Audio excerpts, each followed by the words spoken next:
Fantastic. Good to have you all join us. We'll have an amazing time together where we'll be introducing you between myself and Efemena. We'll walk you through everything you need to know to transition into tech, especially focusing on areas where you have the opportunities, areas where you have the demand for these tech career paths. All right. Now, a lot of people move and travel from their countries to different other countries, to the major economies, the UK, Canada, and in the US.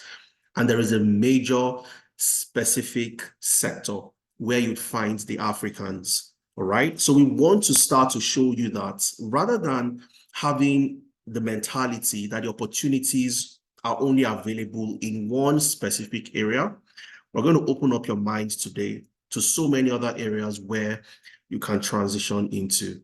Okay, and we'll dive into the session right away. I'll do a little bit of introduction and then we'll kick off with our session. All right, so sit back, relax, and let's have an amazing time together. But before we dive into the main meat, I would like to know people that are joining us for the first time. So if this is your first time in a 10 Analytics Masterclass, you haven't joined our session before, this is your first time, type in a 1 into the chat. So let's see the newcomers, those that are coming us and joining for the very first time today. Okay, fantastic. Quite a number of you, absolutely brilliant. All right, so we have small chops for the newcomers. So just sit back, relax, and somebody would pass across the small chops to everybody that is joining us for the very first time today. Good to have you all on board. And like I mentioned earlier, we will have an amazing session. Absolutely brilliant. We have over 50% of the people joining us today. Okay. All right. So, yeah. Now, let's start diving into our session. All right. But let's also get to know where you're joining us from, because we have almost 200 people watching us from across the globe.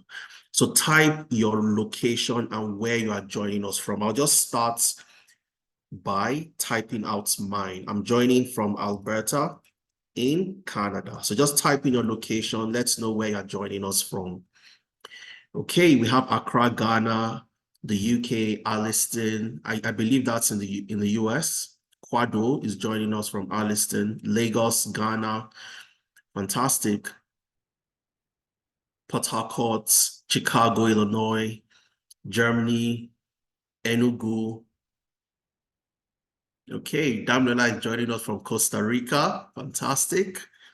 Okay, Aba, Owerri, absolutely phenomenal. And this is the beauty of having, sessions like this. Belfast, fantastic, Emmanuel. Having sessions like this, we get to interact with people from across the globe. LD is joining us from New York, Scotland, Abiodun. Brilliant. Now, let's dive into our session, okay, as we expect more people to join us eventually. Now, today, we will be looking at how to escape the web of the menial jobs, the survival jobs, and so on and so forth. Like I mentioned earlier, there's been a wave of migration. In Nigeria, we call it the Japa syndrome or the Japa craze. Everybody leaving the country, moving to different other regions, and they get stuck on doing the menial jobs, the survival jobs, like you call it, across the different major economies. And we're going to dive into that to show where there are other opportunities, especially within the tech ecosystem. All right. Now, who are we at 10 Analytics and what are we all about? And what do we do? What do we stand for? 10 Analytics is an educational technology company focused on helping people, majorly Africans in Africa, Africans in the diaspora, to transition into tech. And one of the ways we do this is by lowering the entry barrier into tech. And we lower the barrier to entry by equipping you with the premium skills that gives you a competitive advantage, not just the technical skills, but also the employability skills. And we do this across different areas from data analytics to financial analytics, HR analytics, data science, cybersecurity, and so on and so forth. And over the last 4 years, we've been able to help over 2,000 people from different areas of the globe to transition from the classroom to getting their very first jobs in tech. And we have done this providing the very best in class curriculum and the very best trainers and facilitators from across the Fortune 500 companies.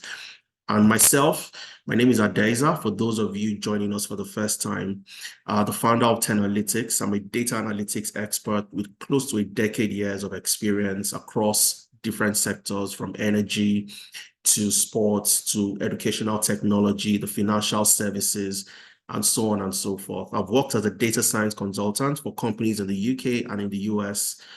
And I currently reside in Canada to also replicate the same data-driven strategies across different other regions. In the last 4 years, the focus has been to help many more people that look like me to get into the tech ecosystem. And like I mentioned earlier, we've been able to help over 2,000 people from across the globe to make that transition. So that's a bit, about myself. Myself and Ifemena will be driving our session today. So if you want to do a brief introduction before we continue. All right. Just confirm you can hear me well. Loud and clear. Go ahead. Loud and clear. All right, fantastic. Excited to be here. Totally excited to be here. And like Adiza has mentioned, my name is Ifemena April.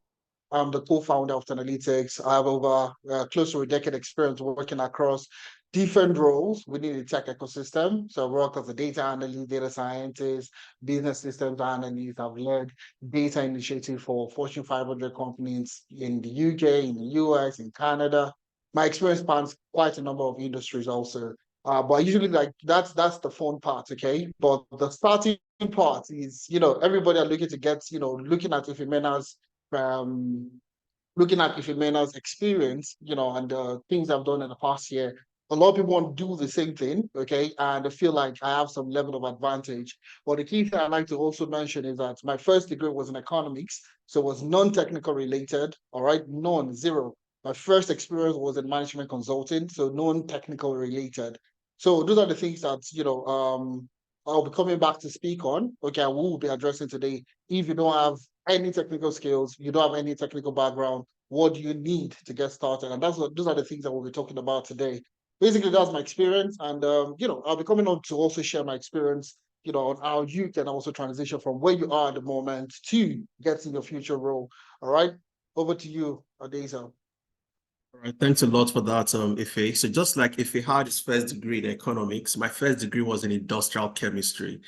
Okay, so nothing related to tech. And my very first job as well, that was where I met Ifemena for the very first time about 10 years ago now, was as a management consultant. Okay, so no experience, no knowledge, no background in anything tech related, but we transitioned. And about a decade now, we have been helping other people to also transition into the space. So how have we been able to do that? How did we transition? And what are the skills you also need to learn? Because this is where a lot of people fall short at the end of the day. They learn from the top to the bottom instead of the other way around. It's like you building a house and you build a house by starting from the roof instead of starting from the foundation. We're going to break all of that down as we move into our session, all right? Our session will be broken into 3 different parts. The very first part would be how and why to break free from survival jobs that you will do at some point in time, depending, not all of you, but most of the Africans across different regions get to do this. And how do you get into a career path where you have career progression eventually? After that, we move into the different career path you can, get into, the major ones that are high in demand, okay, with emphasis on the high in demand, where the opportunities are across the globe. And then we'll introduce you to success stories, other people that have done the same things you're trying to do, the upcoming cohorts on the 6th of April, and then the IWD scholarship, which is one of the most important things we'll be talking about today. Now, to dive into our session, and I'd like us to keep it interactive, okay? I'd like to hear from you as well. I've garnered so many experience, having interactions with people from across different regions. And based on research and based on my interactions with people, majority of Africans, from sub-Saharan Africa and Africa as a whole, when we travel, we leave the country, our countries, we move into different areas, but you would find the Africans in one specific sector. And a lot of people take these jobs, not because they really want to do it, but because it's easy. The barrier to entry has been lowered. And I'll give you a typical example. Now, you want to get into the health and care sector, especially for those who are care workers, the care industry. It's easy to do that because you find these organizations train you, equip you with the skills, you know what to do, and then people move into the health and care. So you have people leave Nigeria, they go to the UK, they go to Canada, and they find themselves in the health and care sector. Same with the warehouse jobs, same with the Amazon warehouse, the delivery jobs, the Uber Eats, the DoorDash, and so on and so forth. They are dominated by Africans. Okay? Now, looking at it the other way around, in the tech industry, Africans are highly underrepresented, highly.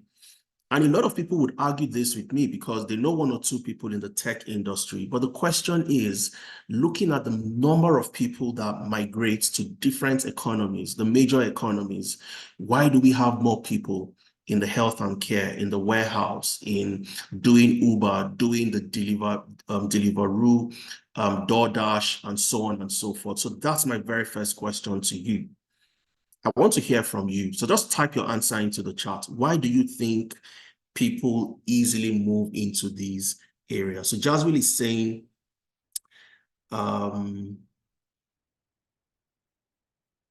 okay. Somebody says Scrum Master is the real thing, and there's an argument about that. Okay, that's totally fine. We'll talk about all these areas.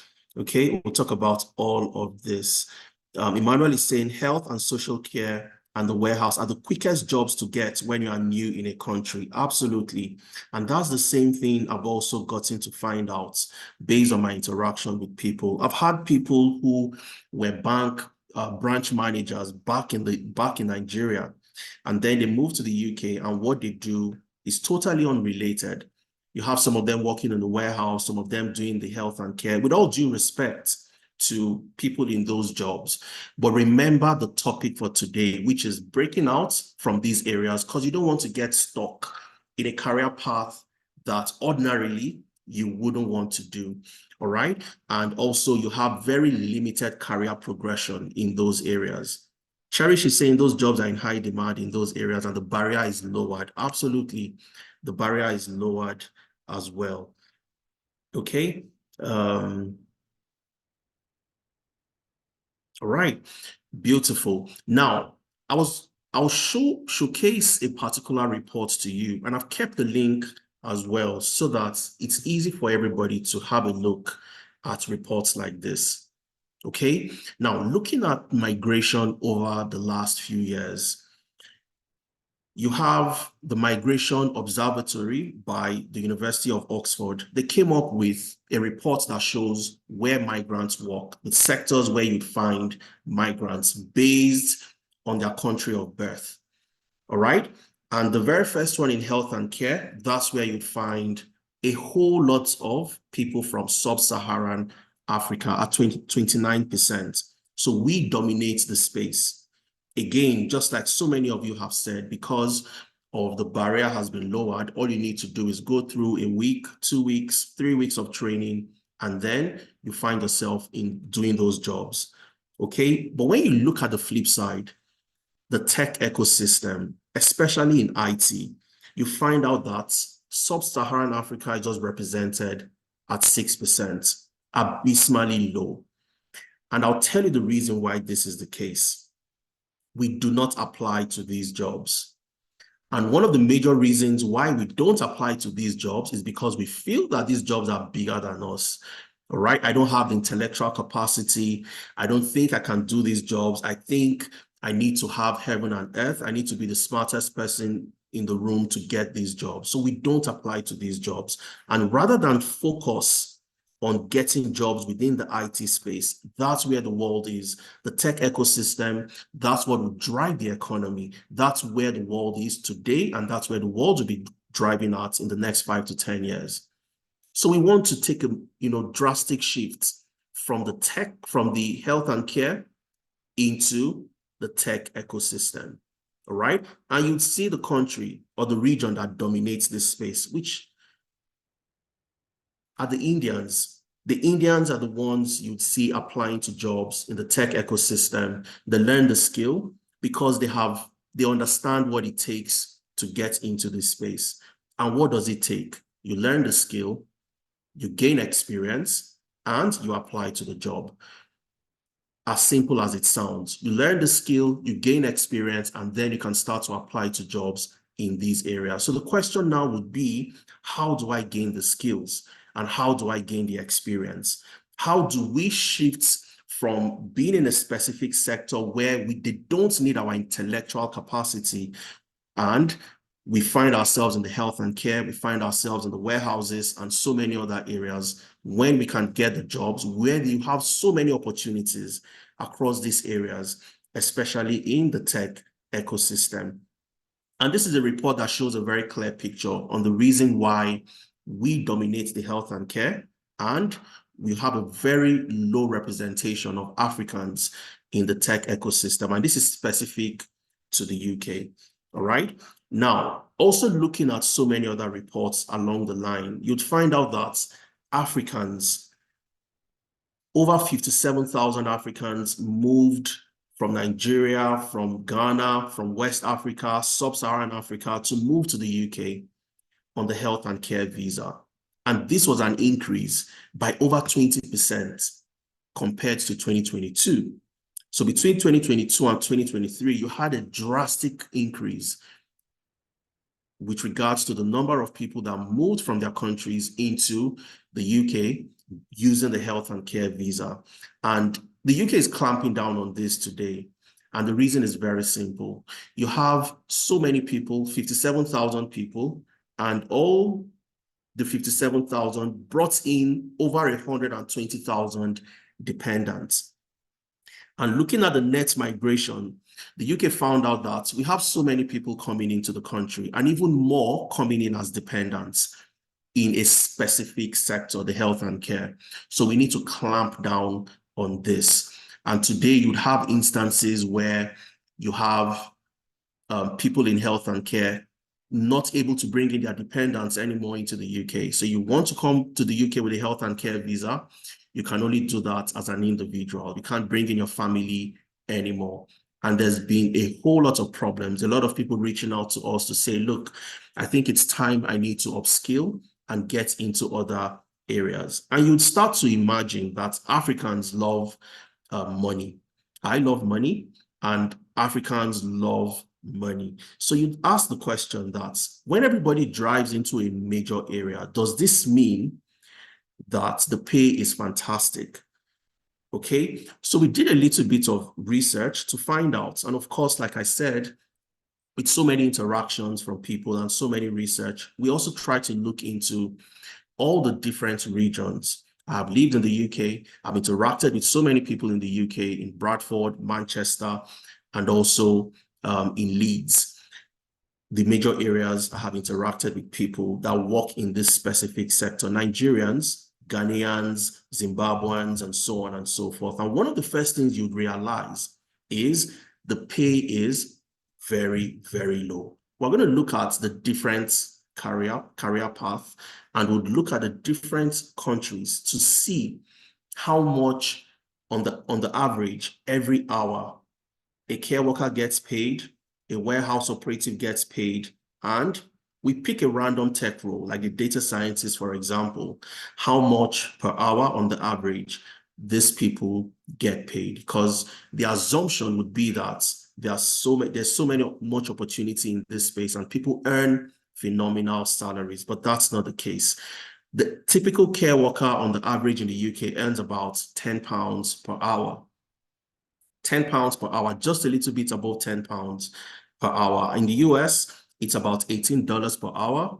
In Canada, it's about $19.5 Canadian dollars per hour on the average. Looking at the warehouse operative, it's even lower at 9.5 pounds per hour on the average, working in the UK. In the US, is about $14.5 per hour, and in Canada, about 19 Canadian dollars. All right. And if you compare this in line with the type of work that you have to do, which is very physical, the warehouse guy is lifting heavy objects, lifting and moving, standing on your feet from morning till night. You are doing you're in a career path that is very, very physical. Okay. And I remember the day I was speaking to this guy who was a branch manager back in Nigeria for one of the tier 1 banks in Nigeria. And he moved to the UK and he found himself in the warehouse. And he was always from one complaint to the other and so on and so forth. But today, he's a business analyst because he transitioned, he joined one of our training programs, completed the business analysis program, and was able to move from being a warehouse operative to becoming a business analyst. So how is that even possible?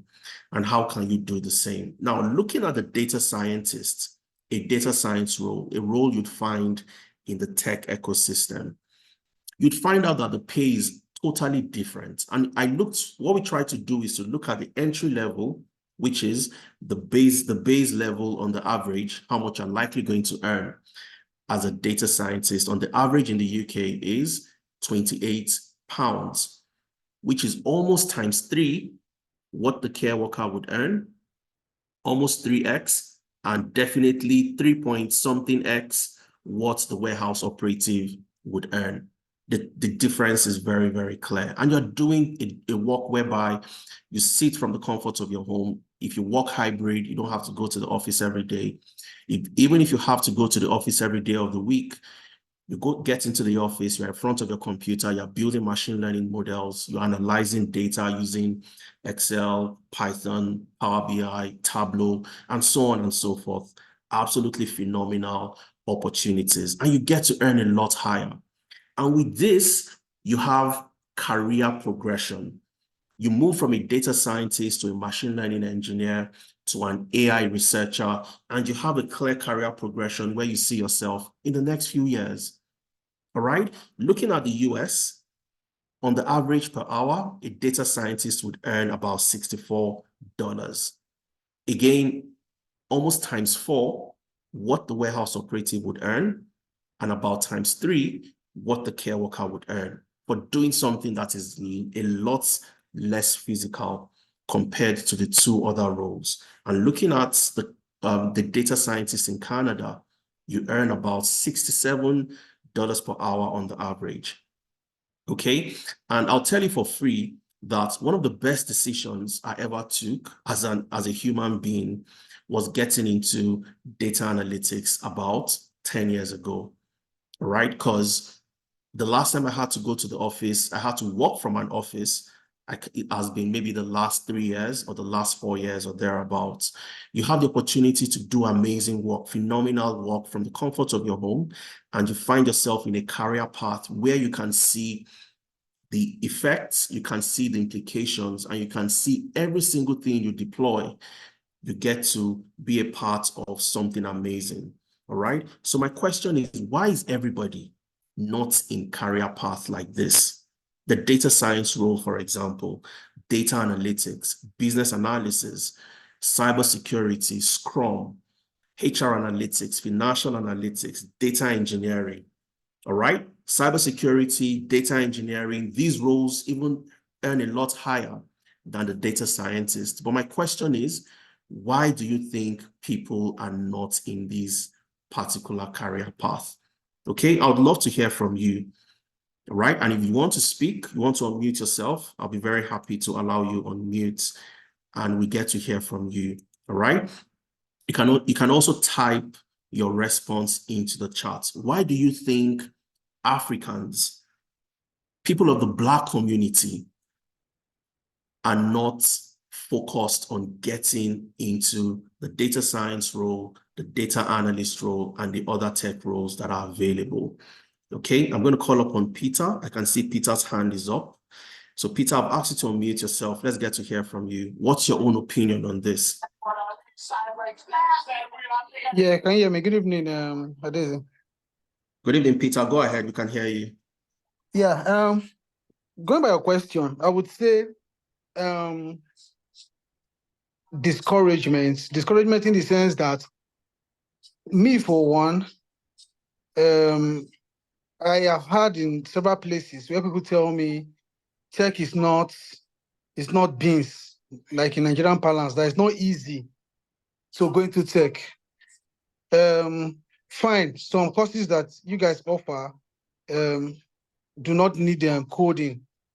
But some people tell you going into tech is not easy. That even if you don't have experience, you guys will just say, don't worry, if you don't have experience, any past experience, we're going to make sure that we train you, you're going to undergo so many classes and blah, blah, blah.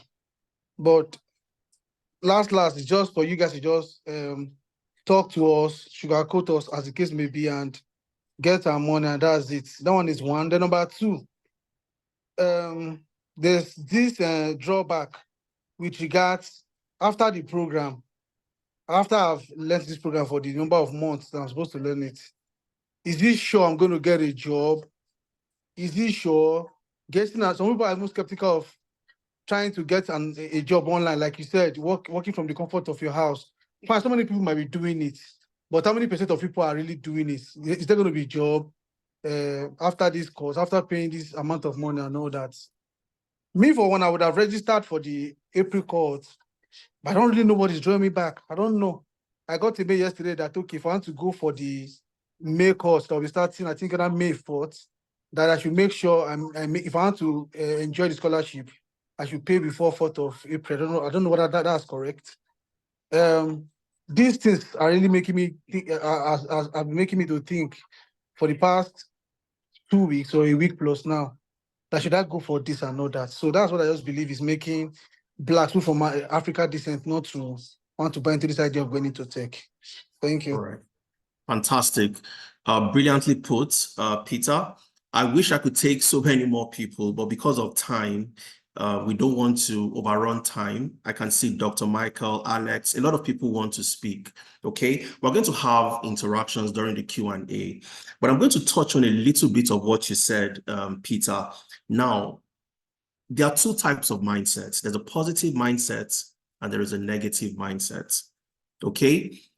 Now, people would say they project their inadequacies, their inefficiencies on you. And they say things like, oh, it's impossible to get into tech. It will take you 2 years. It will take you forever. You need to do this. You need to do that, because they can't get it done.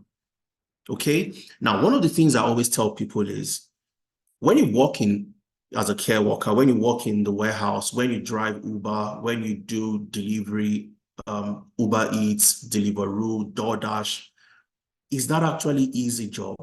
Is it easy to work on those type of roles? Those are very, very difficult roles. So you need to pick your difficults. All right. If it's difficult to get into tech, I can bet you that it is times 10 more difficult to work in those other roles that you ordinarily would not want to work in. All right. Now, one of the things I would love to say to you, Peter, is this. And this is the mindset. Myself personally, I adopt this as a principle. Okay. Like I mentioned earlier, first degree was in industrial chemistry. I learned about tech just like you, hearing about it and saying, let me give it a try. What's the worst that will happen? Okay, let me give it a try. And I'm going to put my everything into it.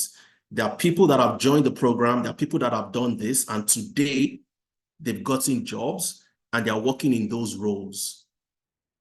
If they can do it, then I can do the same. Okay, so that's one thing. Somebody talked about we don't really have the time. And I always say this to people, you make a decision for yourself that it's either I remain on this role or I spend the time that is required to break out of this career path that I don't want to be in. All right. When I was breaking into tech myself, it wasn't an easy ride. And I will not tell you that it is an easy ride. It is easy peasy. You join, you complete it, and tomorrow you get a job. No, you put in the work. There are strategies in place to ensure that you get success at the end of the day.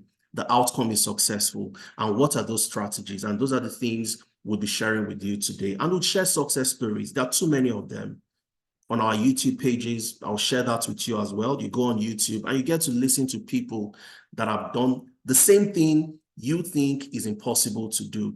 People are doing it day by day. All right. And I'll share the stories with you, like I said. Okay. So it's all about the mindsets. That's number one. Are the jobs there? And I'll take you right into that in the next few minutes. Okay. While I also keep you engaged and I also get to hear from you. But before we get to that question, are the jobs there? And are people actually getting these jobs?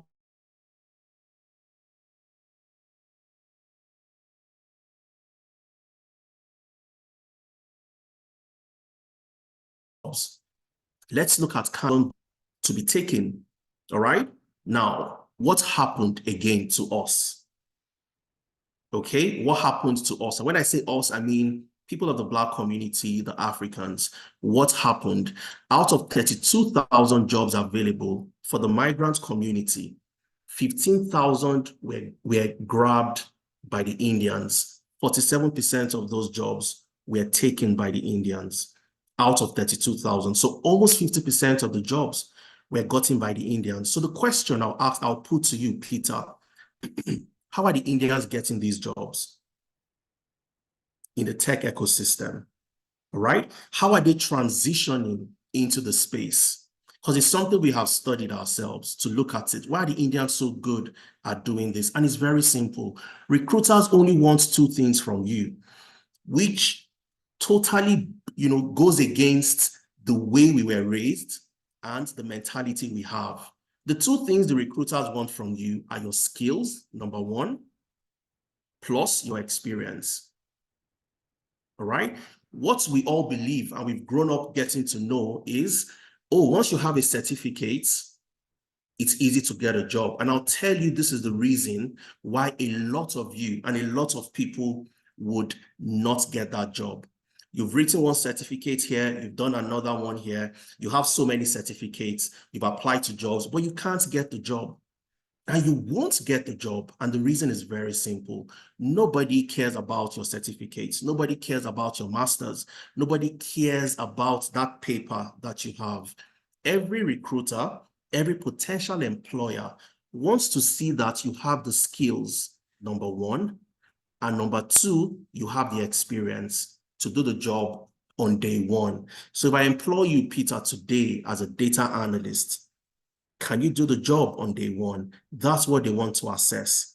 All right. So out of the 15,000 jobs, out of the 32,000 jobs available, only 1,800 were gotten by Africans. 1,800, just 5% of those jobs in Canada. And the 1,808 were only gotten by Nigerians. There was no other African country in the top 10. 15,000 to the Indians, 47%, almost half of the jobs. Only 5% were gotten by Africans. And the only African country in the top 10 was Nigeria. So you ask yourself the questions, where are all the Nigerians applying to? They're applying to the health and care jobs. They're applying to the warehouse jobs. And that's why you don't find Nigerians in this space.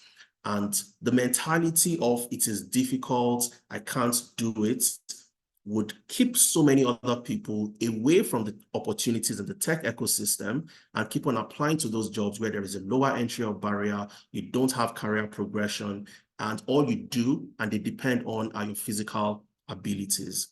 Now, looking at the US as well, is the same story. Only about 7.4 to 14% of the jobs in the tech ecosystem are taken by Africans and African Americans.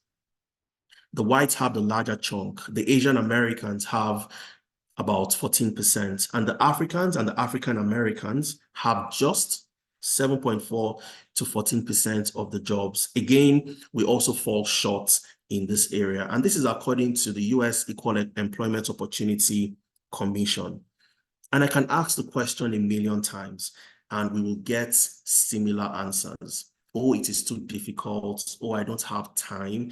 Oh, I don't think I can learn, and so on and so forth. So I cannot get the jobs in the space. But ask the question, the people that are doing it and getting the jobs, how are they doing it? So there's never been a better time to transition into tech than today. Okay, and we're going to have a very practical session where I'll show you clearly for people who have no experience in tech. They joined our program, they completed, they joined our internship, they completed, and today, some of them work remotely for companies in the UK, in the US. Some of them work in those regions in the US, in Canada, in the UK, and working in those career paths. And they've done nothing related to those areas in their previous years of experience. Now, tech is very broad, even though the opportunities in tech is immense and unprecedented as at today. But tech is very, very broad. So how do you start to narrow down your focus? How do you know the right career path to choose if you want to move into a specific area?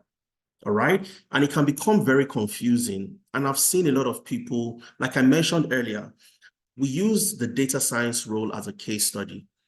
Now, if I ask people, which I've done severally, to become a data scientist, what do you need to do? The first thing they mention is Python. Oh, you need to learn Python, you need to know Python, but that's the very last thing you need to learn as a data scientist. Python comes last, all right? Python comes last. So a lot of people don't have the foundation. You started by learning Python. And let me equate what that means. The moment you start to transition to data science and you are learning data science starting from Python, it is equivalent to building a house and starting from the roof. You'd find it you keep on patching, breaking things down, trying to fix things here and there. And that's why you have a lot of people struggle. All right? You must start from the foundation of what that career path is all about. And you're going into data science, the very first foundation you need to consider is statistics. Okay? Most people don't know this, and they learn by doing the wrong things, because you go and learn on YouTube, you learn the wrong thing, and you find it very difficult because you have started from the wrong foundation, and then it becomes impossible to get into the area. And we've seen this from so many people. All right? So you have to consider two things before you transition. You must, first of all, know the career path in and out, the career path that are in high demand. Okay? So if you want to go learn something today, and I'll say this maybe for the very first time, some of you will be hearing this. For those who are accountants and auditors, for those who are in product management, your career will be declining. Your career has started declining from last year up until the next 5 years. So people are moving into product management today. Know that in the next 5 years, you are likely going to become irrelevant. All right? So when you also want to transition, you want to get into specific career path, you have to be careful and do it methodically. You have to know the career path that are growing and the career path that are declining in demand. Okay? And you must also understand what the role entails. For me to become a data analyst, a business analyst, a scrum master, a cybersecurity analyst, a data scientist, what do I need to know? All right, these are very, very important questions, because if you don't know this, you do things without clear knowledge. All right, one of the reports we look at to identify the careers that are high in demand, where you should look into, and the career path to consider. One of them is the World Economic Forum Future of Jobs report. And why is it important to look at these reports? Now, the World Economic Forum is an organization comprising of the richest people in the world, the captains of industries, the CEOs, the billionaires, the politicians, the celebrities, and they converge. Every January, they converge in Davos, Switzerland, and they direct the agenda of the economy, where the world would go. They sit down and they discuss. So every single thing you see happening today, AI, the large language models, the chat GPTs, the Gemini, and so on and so forth. All right. The reason why you see these things happening is simply because that's where the direction of the world is going, based on the agenda of the World Economic Forum. They chart the direction of the world economy, the global economy.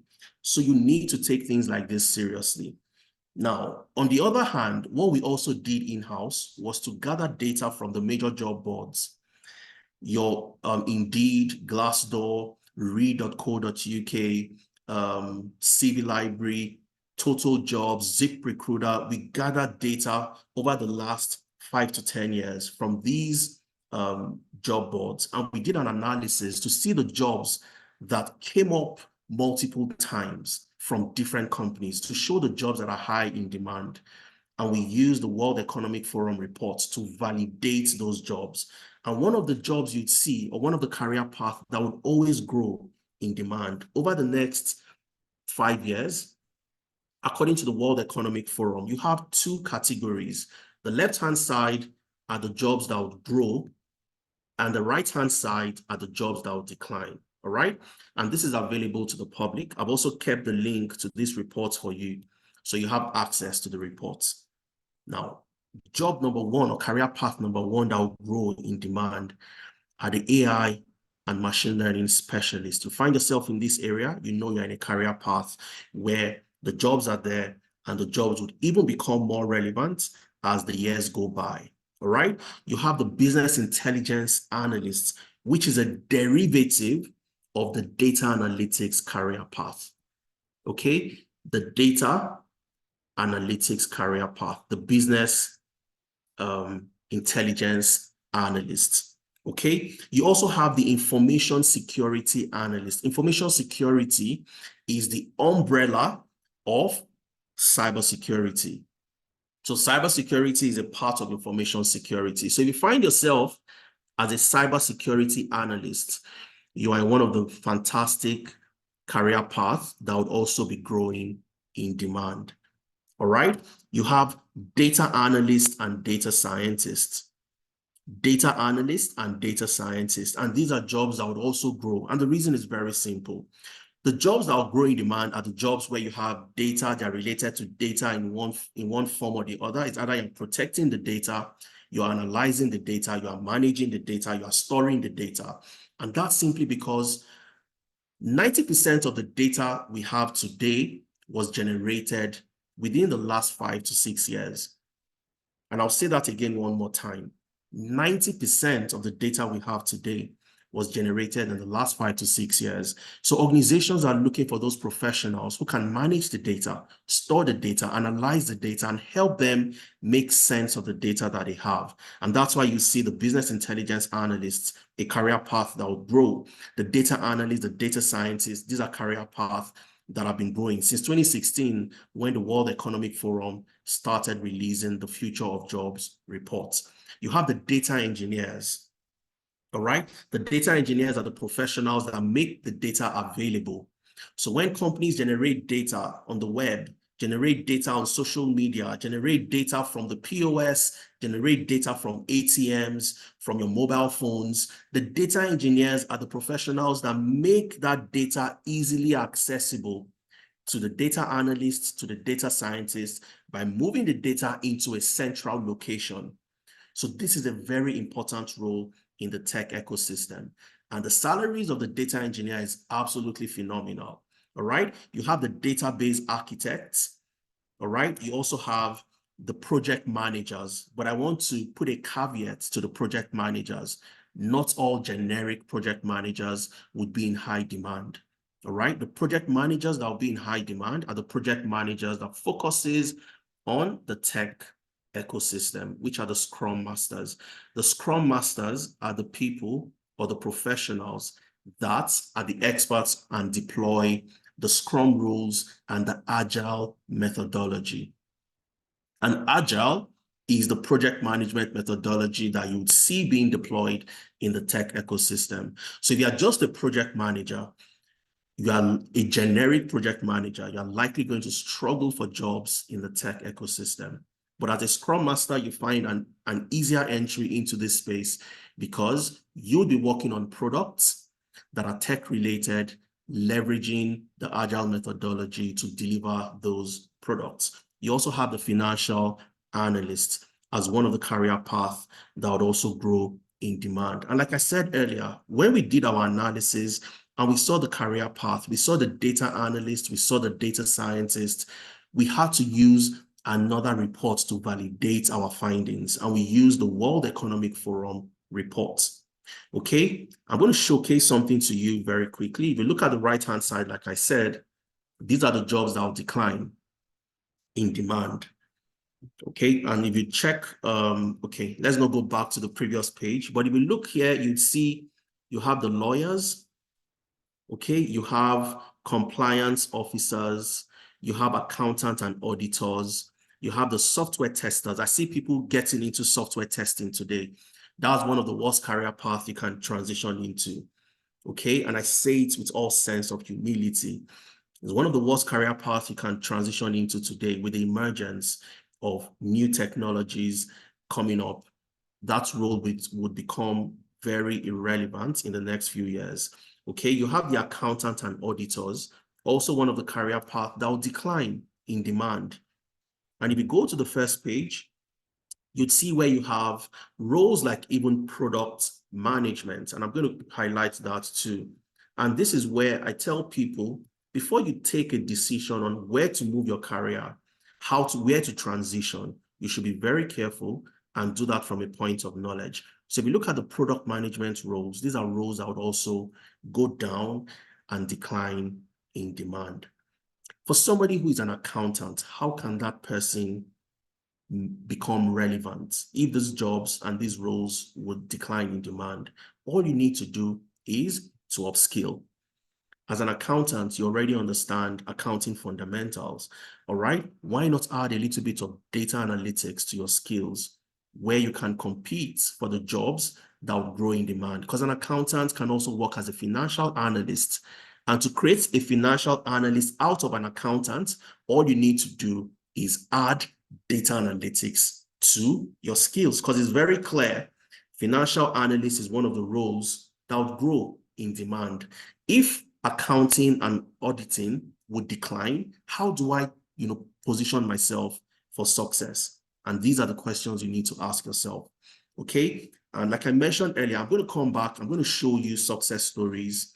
I'm going to show you how people have been able to transition. And for people that find it difficult, there is a reason why. All right. Based on, your submissions, what Peter has said, Fideli said, it is absolute negative mentality. That's number one. Number two, which is the major reason why people don't transition, is because they hold on to certifications. That's the major reason. But I tell you that your certification means nothing, because no recruiter would ask you a question. How many times did you sit for your certification before you passed? How many certifications do you have? Nobody cares about that. They would ask you questions like, tell me about a time you have used Power BI to solve a problem. Tell me about a time you managed a difficult stakeholder while working on a process improvement project. They want to test your competence. They want to test that you have the skills and you've done this thing before. So how do you get those skills? How do you get the experience in a way that you sound confident in front of a recruiter? And these are some of the things you want to consider. And I'll come back to walk you through those areas. But where the jobs are is very clear. And I'll take them one after the other. Data analytics, data science, data engineering, financial analytics, HR analytics, Scrum, business analysis, and cyber security. These are the 8 career paths that if you get yourself into these areas today, you stand a chance of diving into some of the most demanding career paths available across the globe. And just before I come back later, I'll bring up Efemena to walk us through the next section of our session today, which of course will talk about what are your career goals? Okay, what do you want to achieve? Because it all starts from there. All right. So Efemena, if you are still on the call, can you come up very quickly?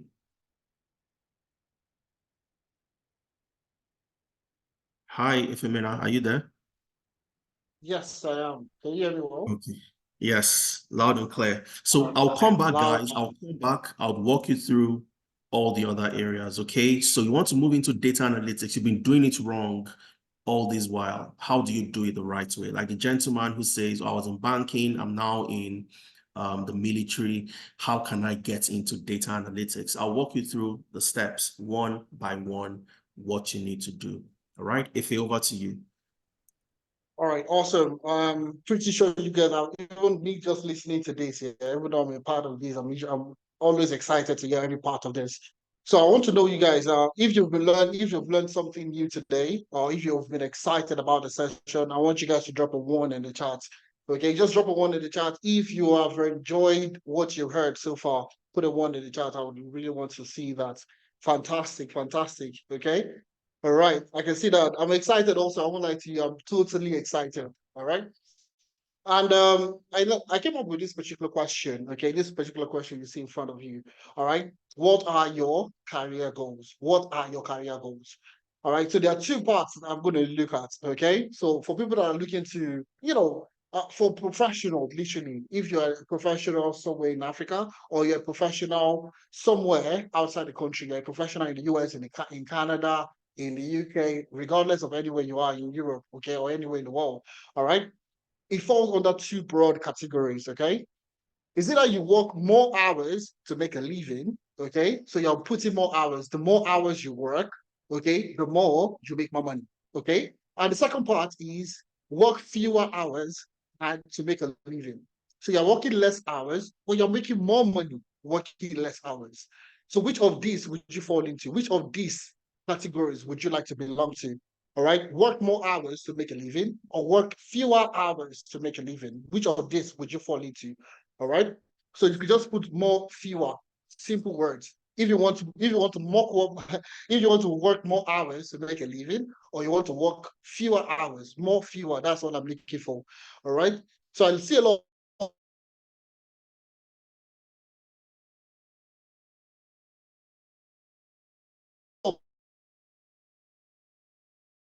people say fewer, fewer, fewer, fewer. Okay, that's good. I can see that. But you see, when people start to relocate outside the country, I think that mentality changes. Okay, that mentality changes. So a little bit about myself. I started my relocation journey started in Ireland. So I started working first of all relocating out of Nigeria. The first point of touchdown was in Ireland. So I worked in Ireland for about 2 years, working across different data roles within Ireland. Moved from Ireland to the UK, and from UK now in Canada. So I've worked across at least three broad areas, okay, three broad countries of the world. All right. And you see, I've met up with quite a number of Nigerians, quite a number of Africans across these key areas, okay? And you see a lot of people tilt towards work more hours to make a living, okay? So you take for example a care worker, okay? Take for example a care worker, all right, would likely have to work crazy hours, okay? All right, so if you're a care worker somewhere in the UK or in Canada or in Ireland or anywhere you are, you need to work crazy hours. You see people, Nigerians or Africans working about 80, 90, 100 hours in a week in order for them to make the money that they feel like is a lot of money, all right? They need to work crazy hours in order for them to make a living, okay? But now, on the other flip side, where we belong to, the tech ecosystem, okay? I work lesser hours, okay? I have lesser strain on my physical body, okay? So with care workers, you're standing for hours, you're moving all through the night. For the professional that I am just sitting on the laptop, doing my work, even though it requires a little bit of brain work. Okay, it doesn't really matter, but you're working fewer hours, okay, and you're making more money. And you saw the statistics that they just shared earlier, all right, per hour. How much are you spending? How much are you earning per hour of your time working in that particular role? Those are the things that you need to be looking at. All right. So moving on to the next section, since you guys have all agreed that we want to work fewer hours to make a living, that's exactly what we are going to be talking about today. Just give me a second. I think I have just quite a simple issue with this. I'm not sure why this is going on. Just give me a second. Sorry about this. So essentially, why I'm getting this sorted out real quick, okay? I think I'll just continue from here. All right. So work more hours to make a living, or work fewer hours. Those are the things that we need to talk about. Now, if you want to work fewer hours, what role should you be looking at? What career path should you be looking at? Those are the key things you need to ask yourself. I don't want to work 90, 100 hours in order for me to make a living. So how many, what kind of skills do we need to learn in order for us to get started, to work fewer hours and earn significantly more than we should? Now, the key thing you need to look at is tech skills, okay? So if everybody that has ever relocated or that has had plans to relocate outside the country, there's a key thing that most people will tell you: learn a skill. They'll tell you to learn a skill.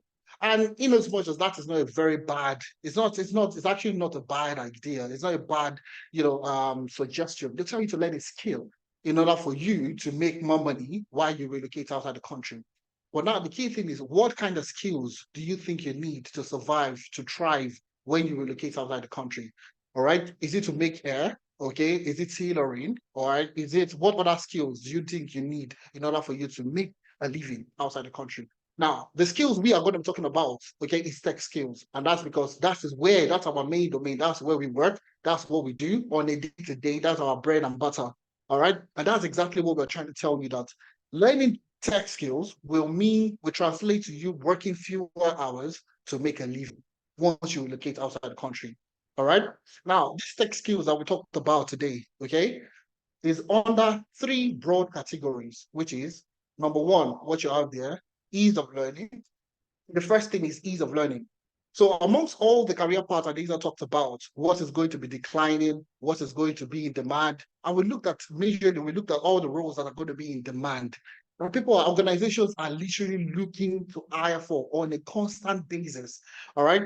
So we looked at those career paths to say that, how can we get more Africans into the tech space? How can we get more people to get a job inside these, in all these roles that we talked about? Those were the questions that we asked ourselves, and we said, okay, do you know what? There are three criteria that we were going to be focusing on. We were focusing on career paths that was easy to learn, ease of learning. So it means that if you devote your time 2-3 hours every day for the next probably 2-3 months, all right, you would learn it and you would be able to get a job. All right. The next thing we're looking at is ease of transitioning. All right. There are quite a number of tech roles or tech opportunities, okay? But you find out that the demand for one role to the other role varies significantly, all right? So take, for example, if you're looking to learn robotics, for example, now, all right? You want to get into robotics. Robotics is good, all right? It's fantastic. It's a fantastic career path. They're being paid well, all right? But you find out that you won't get so much roles coming on a monthly, on a weekly basis in robotics, for example. You won't get, okay? So it means that if you learn robotics today, before you can transition from your current role into that role of a robotics engineer, whatever the case is, all right, it's likely going to take you a very long period of time, sometimes a year, 2 years, in order for you to land that first gig that you're looking for, because the demand for those roles are very limited. All right. So we're looking for roles that were easy to transition. Okay, you learn today, you start eating the job market today, you would likely get something in the next week, 2 weeks, 3 weeks down the line, a month at most. So we're looking for roles that were easy to transition, and last but not the least, high and rewarding salary. And we're going to talk about salary because that's what we're talking about at the end of the day. Make a living, right? Work fewer hours to make a living. So high and rewarding salaries was a major criteria for us, also looking at the career paths that we should focus on getting more Africans into the tech space.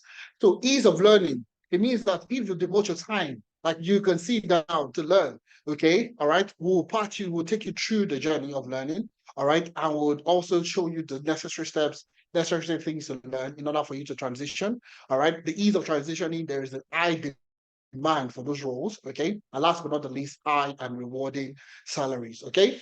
So the 8 career paths that we stuck with, okay? The 8 career paths that we stuck with was business analysis, okay? And you know, a lot of people that like to do a little bit of research, because don't take everything that we are saying hook, line, and sinker. Confirm. Okay, we'd like you to confirm also.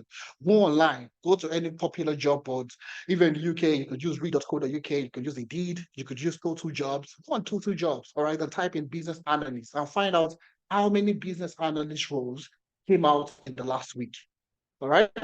Now, the next one is data analytics, which to become a data analyst. The same thing. All right. Financial analyst, the same thing. HR analyst, data scientist, data engineer, Scrum Master, and cyber security. So based on these 3 broad categories, ease of learning, ease of transitioning, and higher rewarding salaries. Those were the criteria that we looked at in order for us to select these 8 career paths. And guess what? We've had a huge success helping people transition into all these roles in the last few years of what's existing. All right, we've helped over 2,000 people, like Adiza mentioned at the start of the session. Now, the critical thing also you should understand is these people that have transitioned had no prior experience. So it's not like they had prior experience working in one field in the tech ecosystem and they transition into another. These guys had zero experience in transitioning or zero experience in the tech space, and they were able to transition into their desired career path. So now the key question is, how do you start? What are the key things that you need to look at in order for you to start? Or what kind of salaries, what kind of opportunities are there for you as a tech professional? All right. Now, those are the things that we're going to be talking about in the next few minutes. Okay. So now, when they talk about money in tech, when you talk about salaries, when you talk about opportunities in the tech ecosystem, a lot of people feel like it's harder, it's more difficult, it's more stringent, it's more, you know, there's so many things, so many misconceptions people have about the tech ecosystem or getting a job in the tech space. All right. But we'll talk about that. But now, in terms of you earn significantly more than you can actually conceptualize. All right. There are 2 roles you should be looking at if you're transitioning into the tech ecosystem. Okay. You're looking at full-time job where you work as a full-time tech professional, full-time business analyst, full-time data analyst, full-time financial analyst, HR analyst, and so on. Or you could work as a contract. You can work as a contractor, okay, working as a contractor employee or what they call fixed term contract employees. All right. So at the start of the session, when we're doing our introduction, okay, we told you, Adings and myself currently work as data contractors, data science contractors in the UK, in the US, and in Canada. And a lot of people will be wondering, what are contractors? What do they do? All right. And you know, what are the opportunities in there? And those are the things that we're going to talk about. Now, the full-time employees are the ones that we are all familiar with already, when you work full-time with the organization, okay? When you work full-time. So they've given you a full-time employment, there is no end of that contract, okay? So you're working full-time till eternity, okay?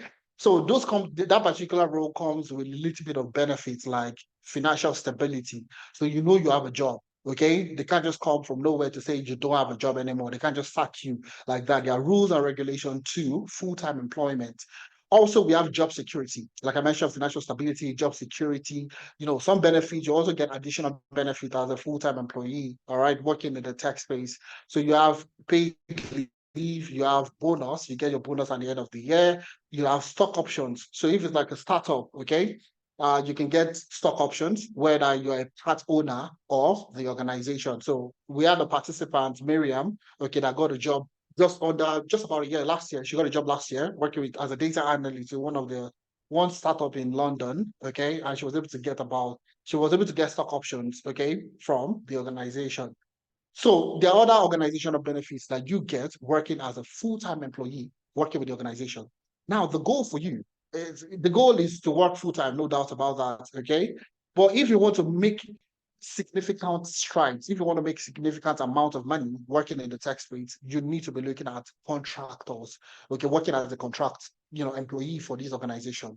So in the UK, we have inside and outside IR35, okay, working as a contractor. In the UK, in Canada, the US, they basically just call it contractors, okay? They just basically call it contractors. And we're going to look at some of them so you can actually see, okay? I'm going to just open my browser. Let me see if I'm sharing my screen, right? Okay, all right. I'm going to open my browser and I'm going to just recruitre.co.uk. Okay. And we're going to take a look at some contract positions. Okay. So full-time employment is the one that we are familiar with, that we all know to look at. And we're going to look at that also, the average salaries that you could earn as a full-time employee, working as a data analyst, business analyst, and so on. We're going to take a look at that. Okay. So now let's take a look at, let's say, the business analyst role. Okay. Okay. This for the guys in the UK. I was also trying that for the guys in Canada and the US. But basically, everybody has a browser. You can go to any job board and look for contract positions. All right. So I'm going to look at business analysts, for example. Okay. I'm just going to filter to contract position, contracts. All right. Contract position. So I'm just looking for contract positions. All right. And you see, you have the CRM business analyst role, which is 500 to 550 pounds per day. All right. Not per week. All right. Not per month, per day. So a single day of work. And this is where you take me back to working fewer hours and making more money. Okay. Working fewer hours and making more money. All right. So you're earning 500 to 550 pounds per day. These are contract jobs that you need to be looking at. All right. So you see some of them are fixed term contracts, which is not what we're looking for full time. We're looking at just contract position. So you see another contract position. This is 400 to 450 pounds per day, not per week. So if you do this for a week, you know how much you're going to be earning. If you do that, if you do the calculation for a month, you know what you're getting at the end of the month. So you see, these are the salaries: 350 to 400 pounds per day, and so on and so forth. You can get as high as 800 pounds per day working as a contractor. Now, the reason why I'm showing you this is not just for you, not just to throw the money into your face and say that, oh, when you get a job as a business analyst, you can work, you can earn 500 pounds, you can earn 800 pounds, and so on. It takes time. It takes you a couple of seconds. Okay. It takes you a couple of weeks, a couple of months for you to get to that contract level in order for you as a beginner. So if you're a beginner, most times I usually advise get a job as a full-time employee for any organization.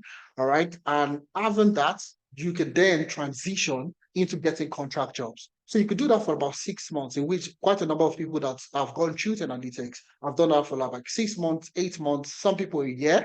Then they start to do contract position, they start to do contract jobs, earning 500, 600, 350, 400 pounds per day on that same role. So the key thing for you is to work smart, not to work hard. Okay? To work smart and not to work hard. And one thing you should have at the back of your mind is Rome isn't built in a day. Nobody, I didn't get the contract jobs, at the snap of my finger. Myself and Adesa didn't get to working contracts at the snap of our fingers. We started working as full-time employees for these organizations, for organizations in the UK, in the US, and so on. We worked full-time for a couple of years before we started to see the opportunities in contracting. Okay. And we saw that, okay, do you know what? Working lesser hours, okay, and making more money. Working 2, 3 contract jobs and earning significantly more than you will earn as a full-time employee. But you see, progression is there. And that progression is what you should have at the back of your mind. And a lot of people are looking to getting started in the tech space, okay? And I've seen a lot of limitation. I've seen all you see is limitation. All right. You would likely continue to see limitations. Oh, I'm not smart enough. Oh, I am not this. Oh, I'm very busy. Oh, I am this, I am that. You continue to see those limitations. But once you move out of that, and that's the reason why we have analytics, honestly speaking, to build people together, all right, to create a community of Africans and get us into that tech space. Okay. So briefly, let's talk about the full-time guys. Okay. So if you're going to be starting off as a full-time employee, what kind of salaries are you going to be expecting? And that's exactly what you're seeing on the screen. So for the business analyst role, the average salary of a business analyst in the UK is £52,000 per annum for average. All right. You can always go above. All right. But the average salary for you negotiating your salary, as a beginner, you're going to be looking at an average of £52,500 per annum. For the guys in Canada, the average salary of a business analyst in Canada is 74,000 plus pounds, dollars, Canadian dollars. And in the US, it is 85,000 US dollars. Okay. Now, the next part also is data analyst for people looking to become data analysts. Average salary of a data analyst is £40,000 in the UK. In Canada, it is 64,000 Canadian dollars. And in the US, it is 72,000 US dollars. Now, all the salaries, all right. I'll talk about the next, or after this, I will talk about something very important. All right. So those are the average salaries for the data analyst position in the UK, in Canada, and in the US.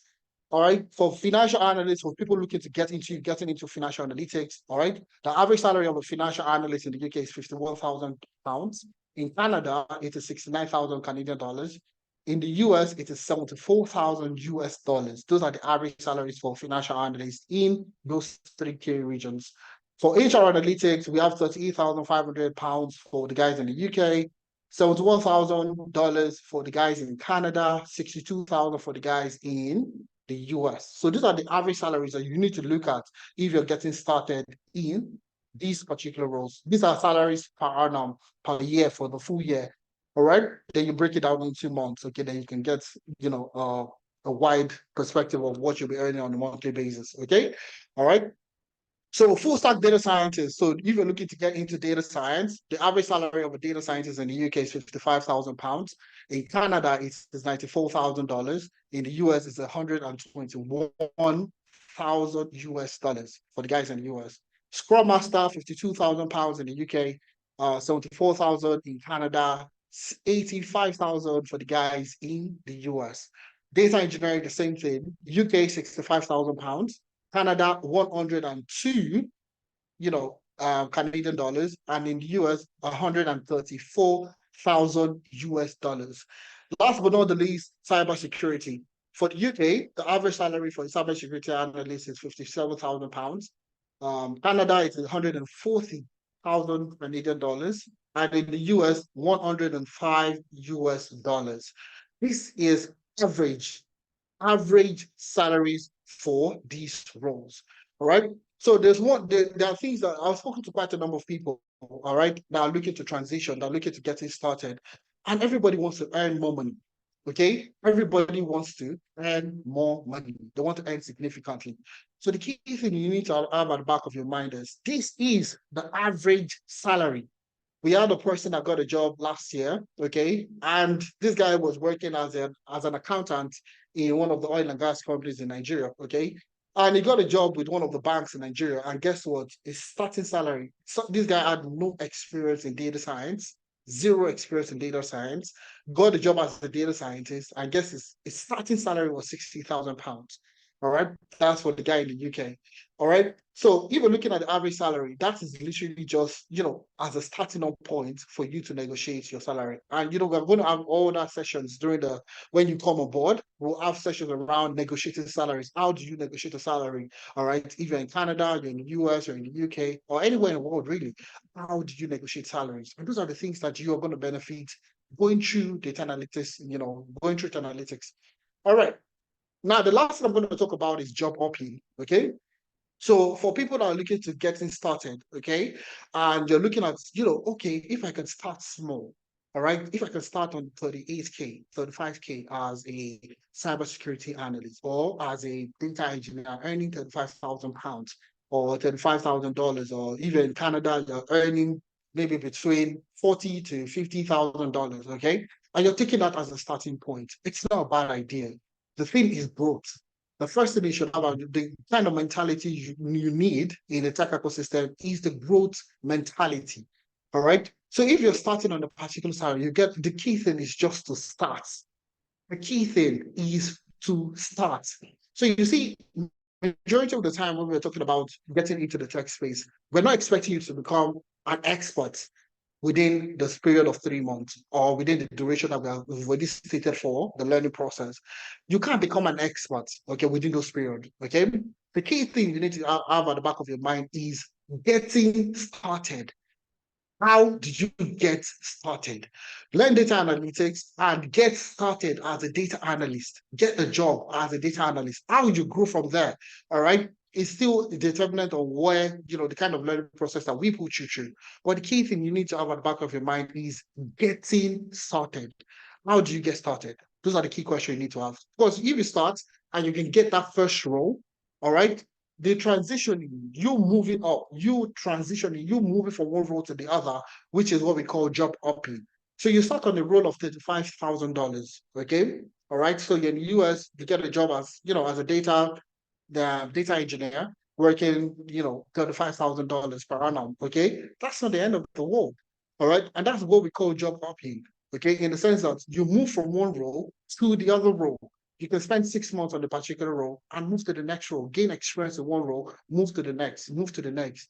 And the good thing, all right, a strategy that we deploy within our team is, or within Analytics is, in terms of negotiating salary, is rather than using your current salary as a negotiation, okay, there is something that we do that would help you get more money from the recruiter or the organization that you are applying to.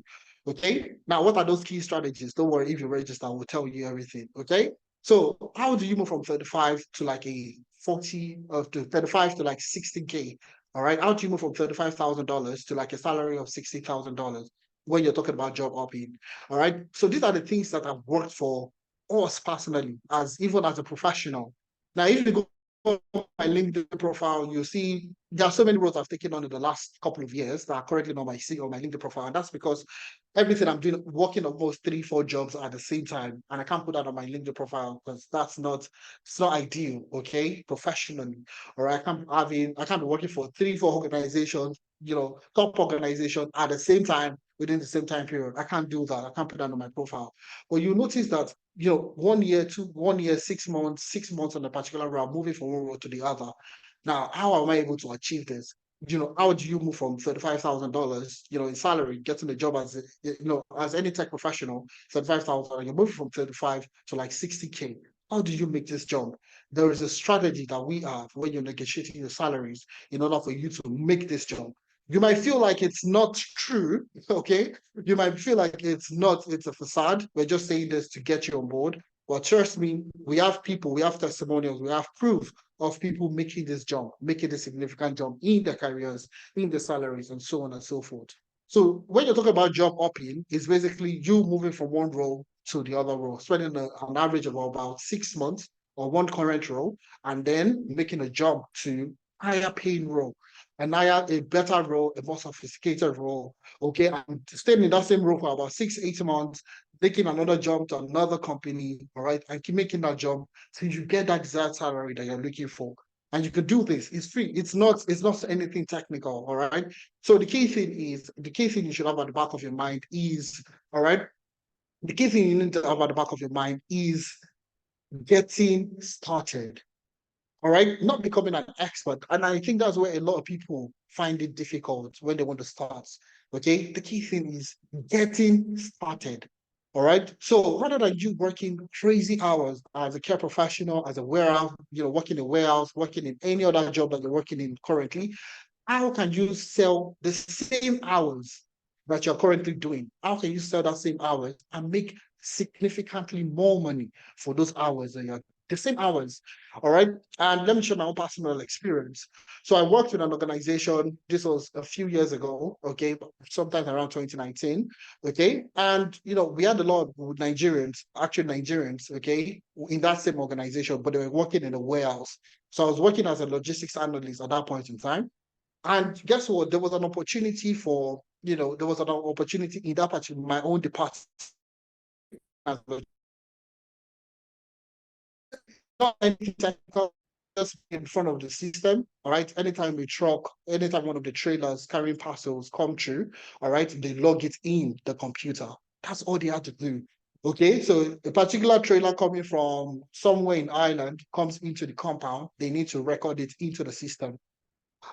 The pay was slightly more than the guys in the warehouse working in the warehouse. So I went to tell the Nigerians, and went to go and meet them. Okay, there were Nigerians, there was Sierra Leonean, there was some guy from Sierra Leone, there was a guy from Cameroon. Okay, I went to go meet the guys and told them that this opportunity has come up. Which of you was interested in the role? And guess what? The majority of them turned down the role. And the reason why they turned down the role, I will tell you, was basically because they felt like it required brain work. It required them to use their brain. Okay. So you can't really convince those people that, okay, you can actually make more money just sitting down and doing lesser work. So they believe that if I'm doing more physical work, okay, it's more justified than sitting in the back of the computer, doing fewer works, and even making money, making more money. So the key thing that you need to have on the back of your mind, that change in mentality you need to have is, how can I work lesser hours and make more money? All right, that's the key thing, and that's where we start from today. So, we're talking more about the skills, okay, as we go on. I'll be bringing back Adeza to talk more about the testimonials. So a lot of people are looking for testimonials. So okay, tell me somebody that has done it before. Trust me, we have evidence. We have loads of evidence. Brother Bob, we say, show your workings, okay? Show workings. And I'll tell you for free that we have workings, okay? And we have evidence to back, to back the things that we've done in the past few years, okay? So over to you, Adeza. Do you want to continue from there? All right, absolutely. Thank you very much for that, Ifemena. So I'll share some of the success stories with you. And why this is very important is because of some people will get inspired simply because you'd easily relate to that. You also want to get started. You don't know how to get started. But you see people that have done it, people that have done the same thing you are trying to do. All right, they've achieved what you're trying to achieve. So for the gentleman who mentioned the other time that, are there jobs in the tech ecosystem? So let's look at some of the success stories. I'll start with some of the most recent, and we'll look at Muhyiddin first of all. Muhyiddin currently works in a fantastic job. And let me put some context to it. Muhyiddin joined us last year in October 2023. He completed his training with us in December. So he joined us in August, completed his program in December 2023. And February, which is just last month ago, Muhyiddin was able to land a job with BBX in the UK. Muhyiddin lives in Nigeria, in Lagos, Nigeria, and he works with BBX in the UK, working remotely after completing the data analytics program. I'm going to make it very practical, and I'll talk about some of the strategies that we put in place and Muhyiddin took advantage of to land this job. All right? Peter asked the question the other time, do people actually get this job and how do they get it? Muhyiddin had done nothing related to tech before he landed his job. He works from Nigeria, works in Lagos, and works for a company in the UK, which is something that I'll tell you, for somebody who is very experienced in the space, is not an easy feat to achieve. Now, one of the things you have to do if you want to find yourself in the same position as Muhyiddin is you must have the skill. And I tell a lot of people that the skill is very easy to get. You can get the skill anywhere, okay? But the skills is just 50% of what you need, all right? What eventually gets you the opportunity are your employability skills. So your technical, let me call it tech skills, would represent just 50%. The employability skills is the other 50%. So how did Muhyiddin get this job? And I'm going to play a video from Muhyiddin. I've kept a link to the video so you can all go watch the video, listen to all the amazing professionals that have done the same thing that you are trying to do. All right, Muhyiddin currently works remotely, works as a business development professional where he uses data to help this organization source clients and get more customers. But let's go to Muhyiddin's profile. Let's keep it very, very practical. Once you've learned the tech skills and you have the employability skills, it's very important that you must show your workings. Ifemena mentioned that. I mentioned it earlier too. Nobody cares about your certificates. They want to know that you have the experience. You've done it before. So you'd see our participants on their LinkedIn profile, they position themselves not as learners and not as trainees. The moment you mention or you indicate that you just learned a particular skill in the last 2 to 3 months, you will not get that job, because nobody wants to hire somebody that will be learning on the job from day one. Okay, so you'd see our participants position themselves as employees, and that's the way you will position yourself, because the same set of skills you will use to get these jobs are the same set of skills that you have learned, you have used to work on projects, and so on and so forth. Okay, now enough said. I'm going to go to Muhyiddin's profile very quickly, and I want to show you a couple of things that ensure that Muhyiddin was successful. Is beyond just the technical skill, like I said. You have to do a lot more than that. Okay. Now, let's do a search for Muhyiddin. And I'll do for maybe a couple more, maybe 2-3 people, and then you'd see the same consistency. And this is the reason why our participants are successful. If you have friends, you have colleagues that are finding it difficult to transition, then you need to refer them to Tenalytics. Okay, so let's go to Muhyiddin's profile. And you'd see that Muhyiddin started on this job in February this year. Okay, and one of the first things you see when you go to Muhyiddin's profile is what? You both worked at Tenalytics. Every recruiter wants to see that you've done it before. You can attach yourself to a reputable organization for that particular role you're trying to get. So if you go to Muhyiddin's profile, you'd see he started his job as a business development manager with BBX in the UK, Bournemouth to be specific. And what does Muhyiddin do for this company? He helps them do what? Get customers utilizing a data-driven approach. All right? He's responsible for identifying new business opportunities, new customers, new clients. And you'd see part of his profile also has Tenalytics. He's worked with us on a contract basis. So any recruiter would see Muhyiddin positioned as somebody who has done it before. Very, very important. I can't overemphasize this as part of the requirements for you to get a job. So for those people finding it difficult, there are certain things you have not done or you are not doing right because it goes beyond your technical skills. So this is Muhyiddin, and he started his job in February. He currently does an amazing work. And of course, you know the implication of working from Nigeria and earning in pounds. All right. For the lady who asked the other time, I think it was Choma that sent a message in the chat. Are there opportunities? Can I get remote jobs? Absolutely. Muhyiddin is one of our alumni that works out of Nigeria for a company in the UK. Okay. Now let's go back to our slide and let's look at another amazing professional. Her name is Abigail. We love to showcase Abigail because Abigail was a care worker in Canada. Like many other Nigerians, she used to work in the public sector. She moved to Canada and she did care. Okay, now Abigail joined our business analysis program, and today she's a business analyst working with the government of Alberta, the Ministry of Municipal Affairs, as a business analyst. And she's not just working as a business analyst, she has 2 direct reports, and she has never done any business analysis role before. She's never worked as a business analyst, right? And this is Abigail. Abigail landed this job just 2 months after completing her training. Okay, sorry, I think I pressed something. She got this job just 2 months after completing her training with us. And we're going to listen to Abigail and let's hear from her. Some of the things Abigail mentioned are the things that keeps a lot of people from not landing the job. Number one, you have no proof of work and no proof of experience. You have a certificate, but there's no proof that you've done the job before. Nobody, I'll tell you this, if that's your current situation, you're going to struggle for a very long time. Okay?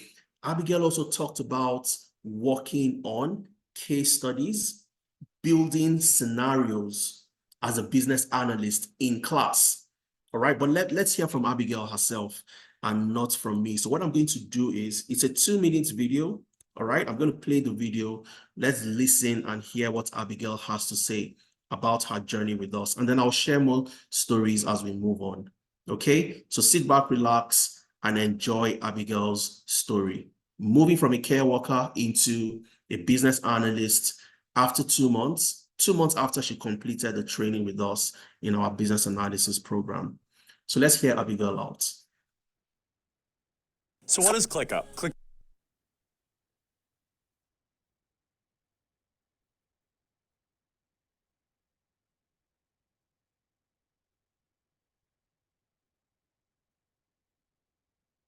All right, so I'm going to play the video now. Okay, so sit back, relax, and enjoy.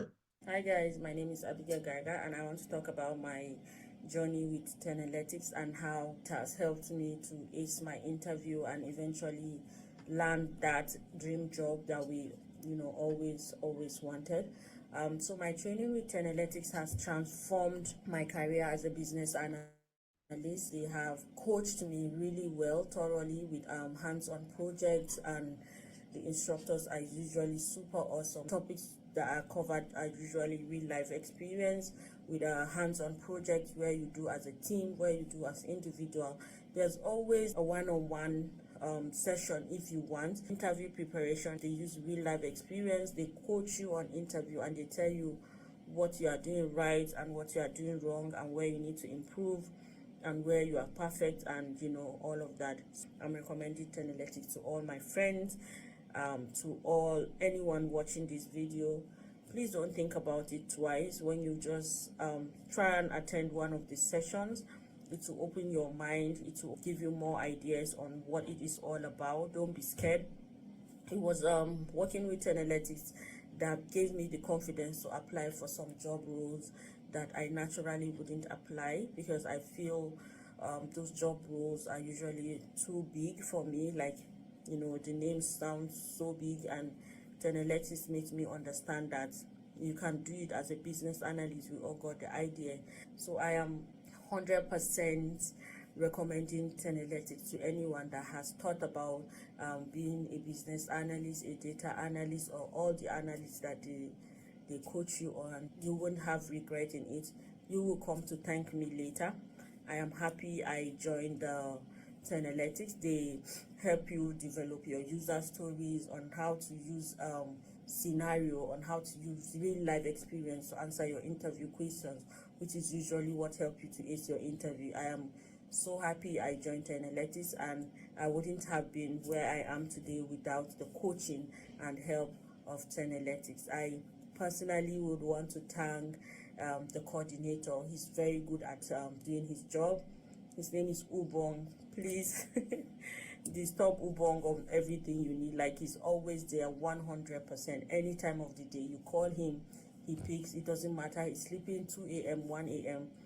I am really recommending Tenalytics. So guys, join Tenalytics and you won't regret it. And Tenalytics, I personally want to thank you for training me, for building my confidence, and for helping me to understand that there's a BA in every one of us. Thank you guys. Bye. I want to do something crazy. I literally want to make you the most. All right, so that's Abigail, and you listened to Abigail yourself, and she highlighted a couple of points. She talked about hands-on projects based on real-life examples.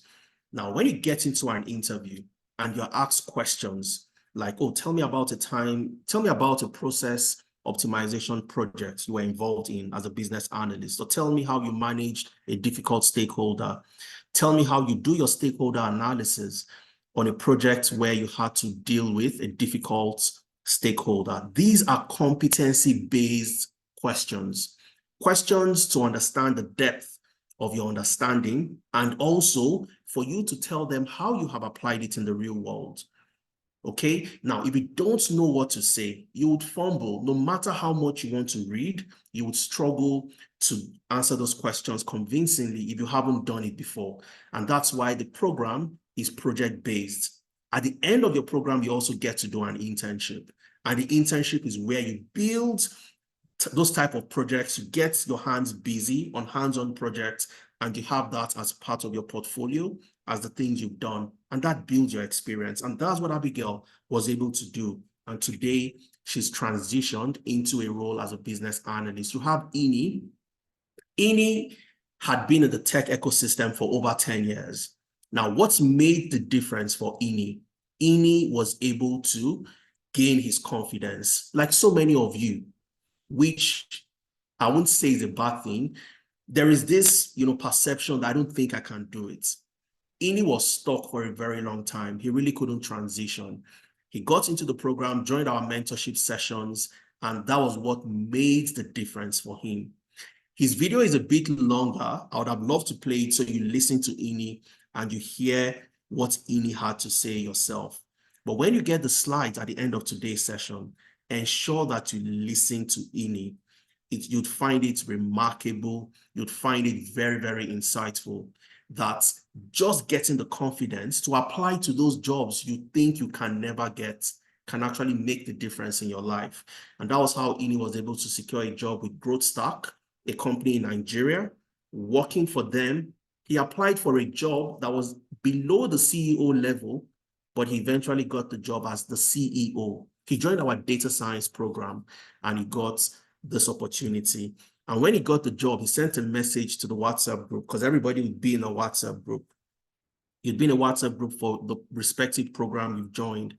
He sent a message to the WhatsApp group saying that, raving about how amazing he was able to do. And one thing he said was, thanks, Tenalytics, for bringing out the ginger in me. Okay, so this made a lot of difference. You have Chika. Chika works as a financial analyst with Phoenix in the UK. Chika was a master's student, just like so many of you, so many Africans, so many Nigerians, moved to the UK as a master's student, and then he joined our program, all right? Chika completed his program in May 2023. He joined in May 2023, and then completed in October, and he resumed sorry, I beg your pardon. He joined us in May 2023, and he resumed his job in October 2023. All right. So Chika also works as a financial analyst in the UK. Absolutely fantastic professional as a financial analyst. You have Idris and Debisi, who works with Jaguar Land Rover. Idris joined our data engineering program, and I'm going to showcase Idris' profile to you as well. Joined our data engineering program, and his very first job in the UK was with Jaguar Land Rover in Coventry, where he worked as a data engineer. He moved. Efemena talked about job hopping, very important if you want to increase your salary. He moved from Jaguar Land Rover to Quant He started his job, I think that was in January.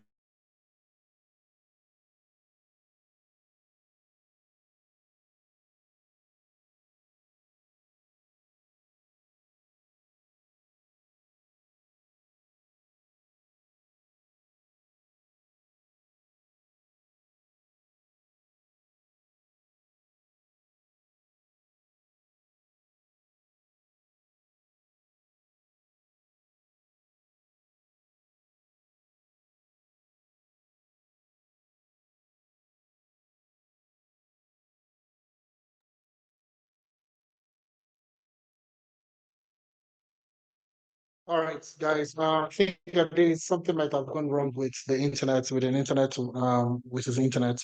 So I'll just take it off from there. Okay.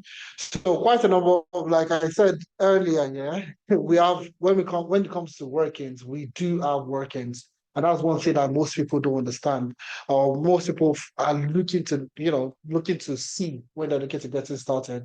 All right. So let me just share my screen so we can continue from there. When that laser comes back, is Lucky going to take over again?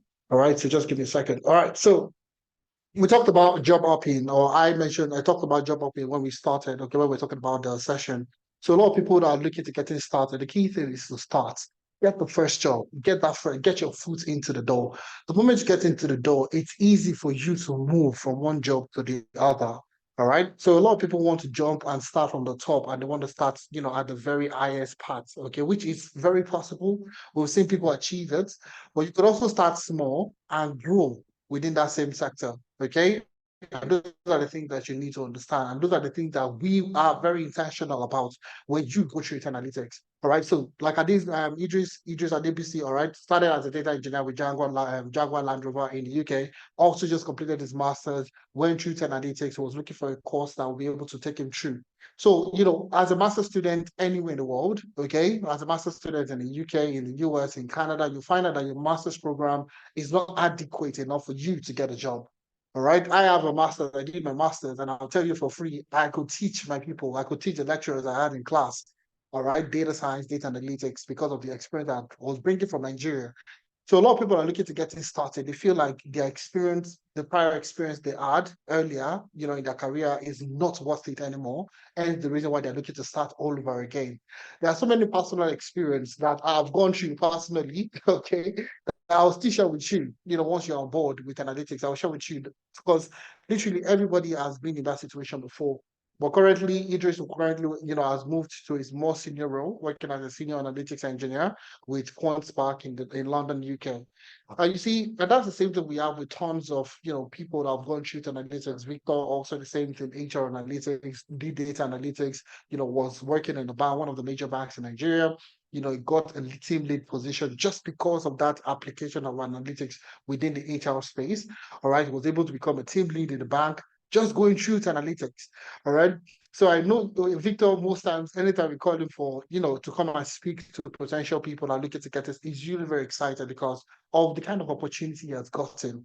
He has worked for a firm in the US, working as an people operations analyst with Hugo in the US, in Chicago. All right. And he's based in Nigeria, working for a firm in the US, working as a people operations analyst. So a lot of people that are in HR don't feel like they can work remotely. Oh, I can't get a job as a remote. Those are misconceptions people have.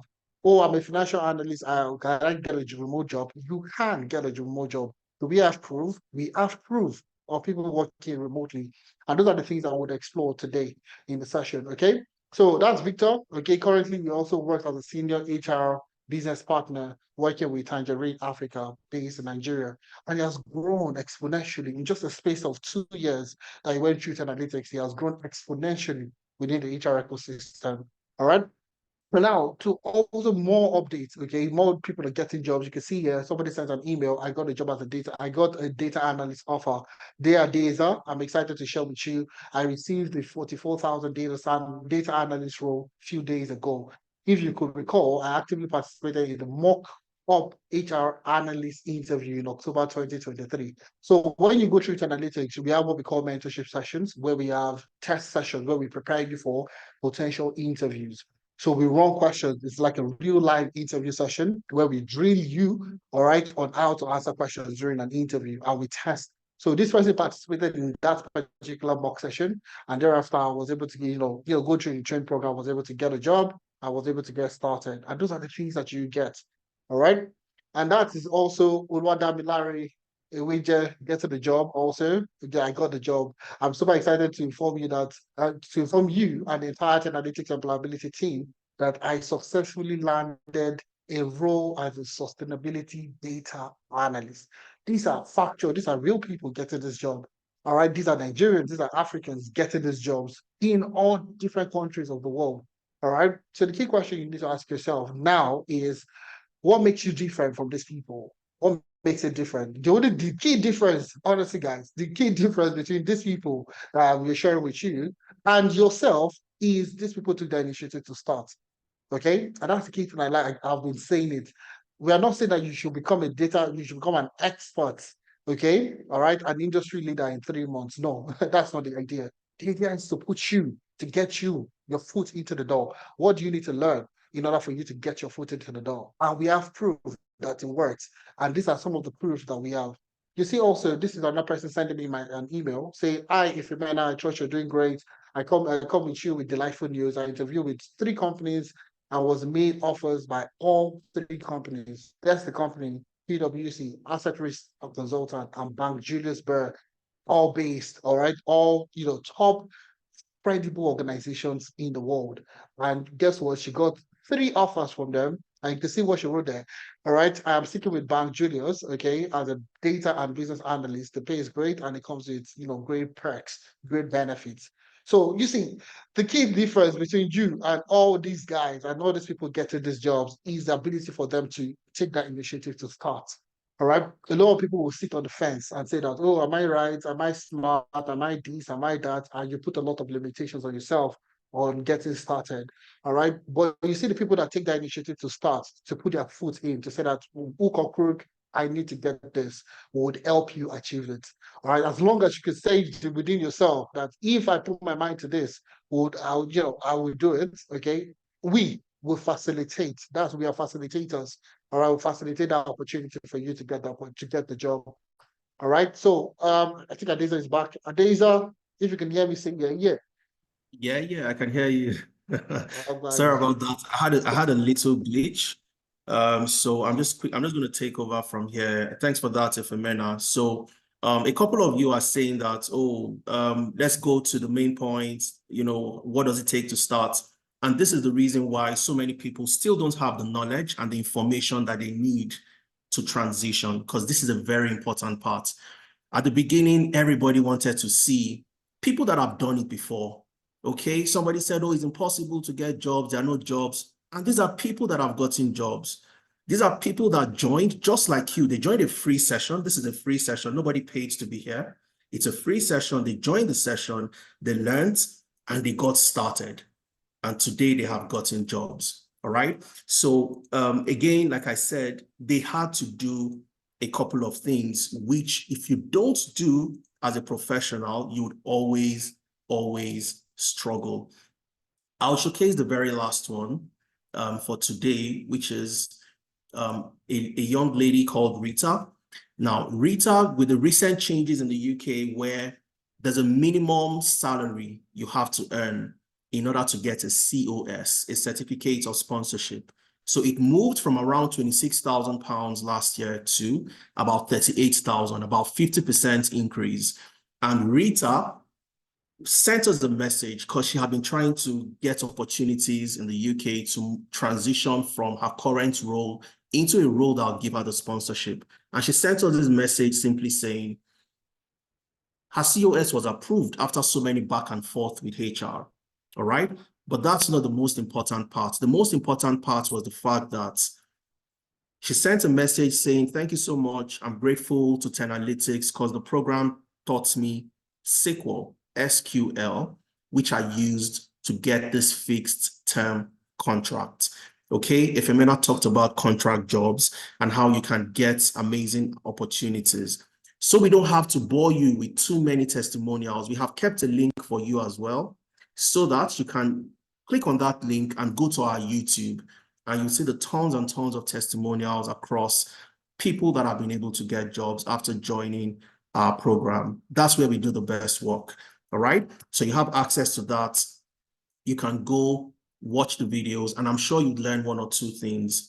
Now, again, before we move on to the fees, the amounts, it's like I mentioned, I would have not done a good job without letting you know what you must have in place. We've talked about the fact that you have the skills. You must get the skills. It's a given.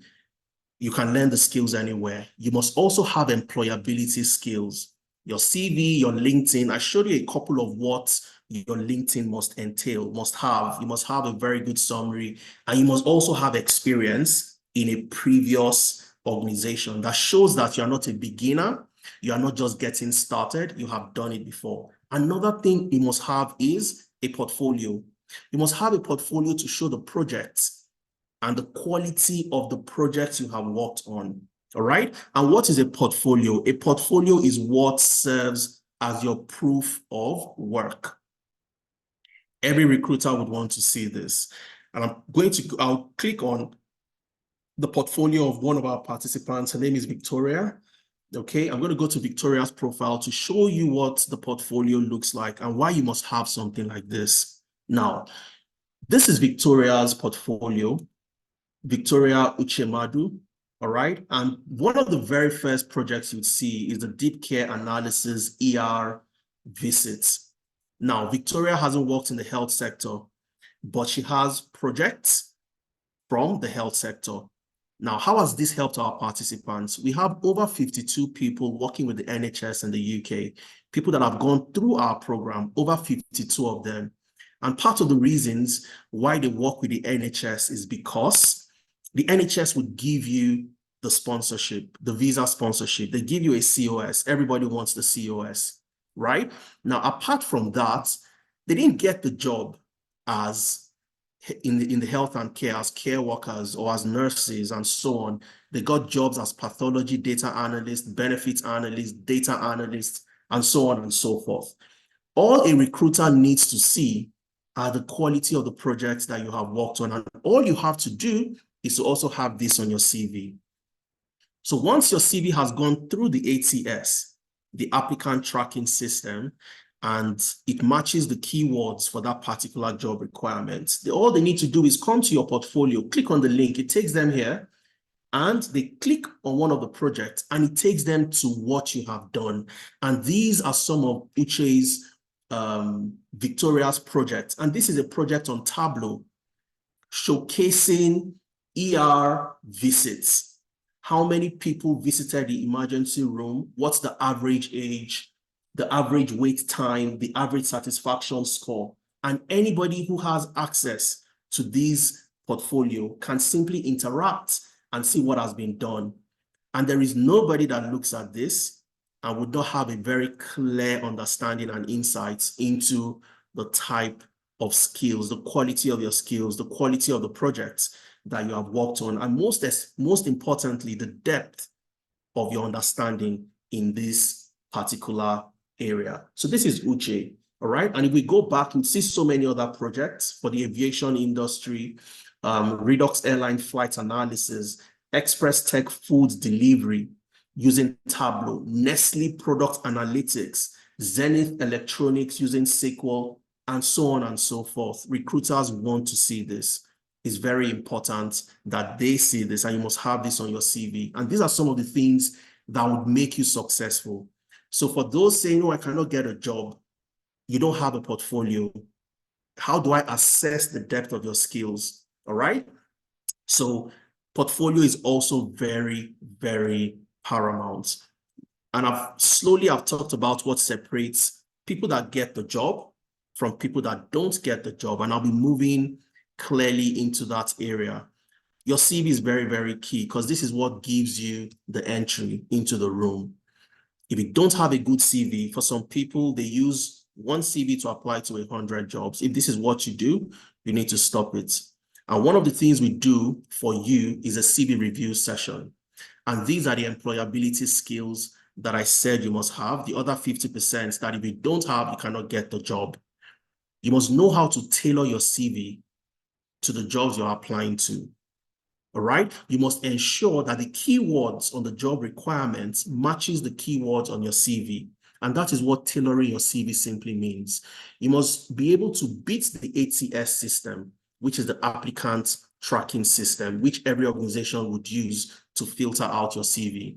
Okay? So once you have a top-notch CV, you have a fantastic LinkedIn profile, which we also do LinkedIn optimization, which is one of the things we will do for you to ensure that you attract the biggest and the best organizations.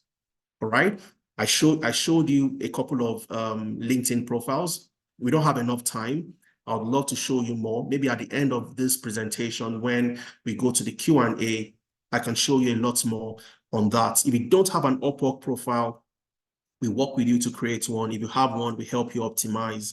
So Upwork gives you the avenue to work on remote opportunities, to work as a freelancer on different projects. And of course, we also have navigating the market session. How do you know the new trends in your specific region? How do you apply to jobs? Where do you apply to jobs? With the current clampdown on immigration in the UK, for example, what are the best opportunities for you to look at? And how do you make the best of the opportunities within the space? The job and interview preparation, you all listen to Abigail. The interview prep was what made the difference for Abigail, because you need to know what to say when you get into the room. And there is always a technique for answering questions. Introduce yourself. Can I get to know you?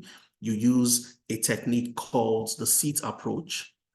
When you ask questions that are competency-based, tell me about a time you have done this.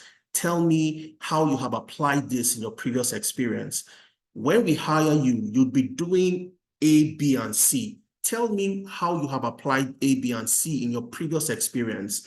You must know how to use the STAR approach to answer those type of questions. All right? S for situation, T for task, A for action, R for results. All right? And the seat approach is how you introduce yourself. First of all, starting with your skills. All right? I've seen people start by saying, good afternoon, my name is Adeza Suleiman. I'm the first child of my family. I'm from this local government, this and that. Nobody cares about that.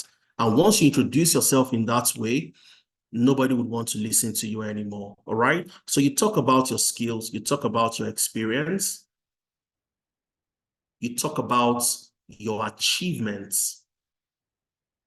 And then T is for traits, your type of person.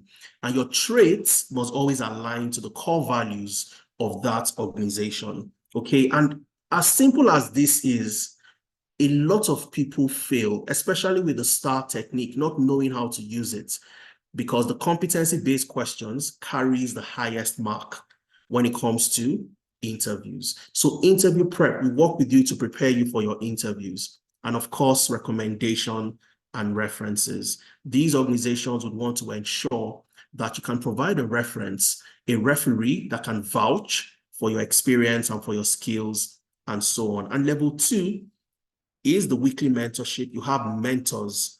All the people that have gotten jobs, our alumni, they all come back to be your body mentors. They mentor you as well. You can ask questions around, how did you get your job? Idris that works with Jaguar Land Rover.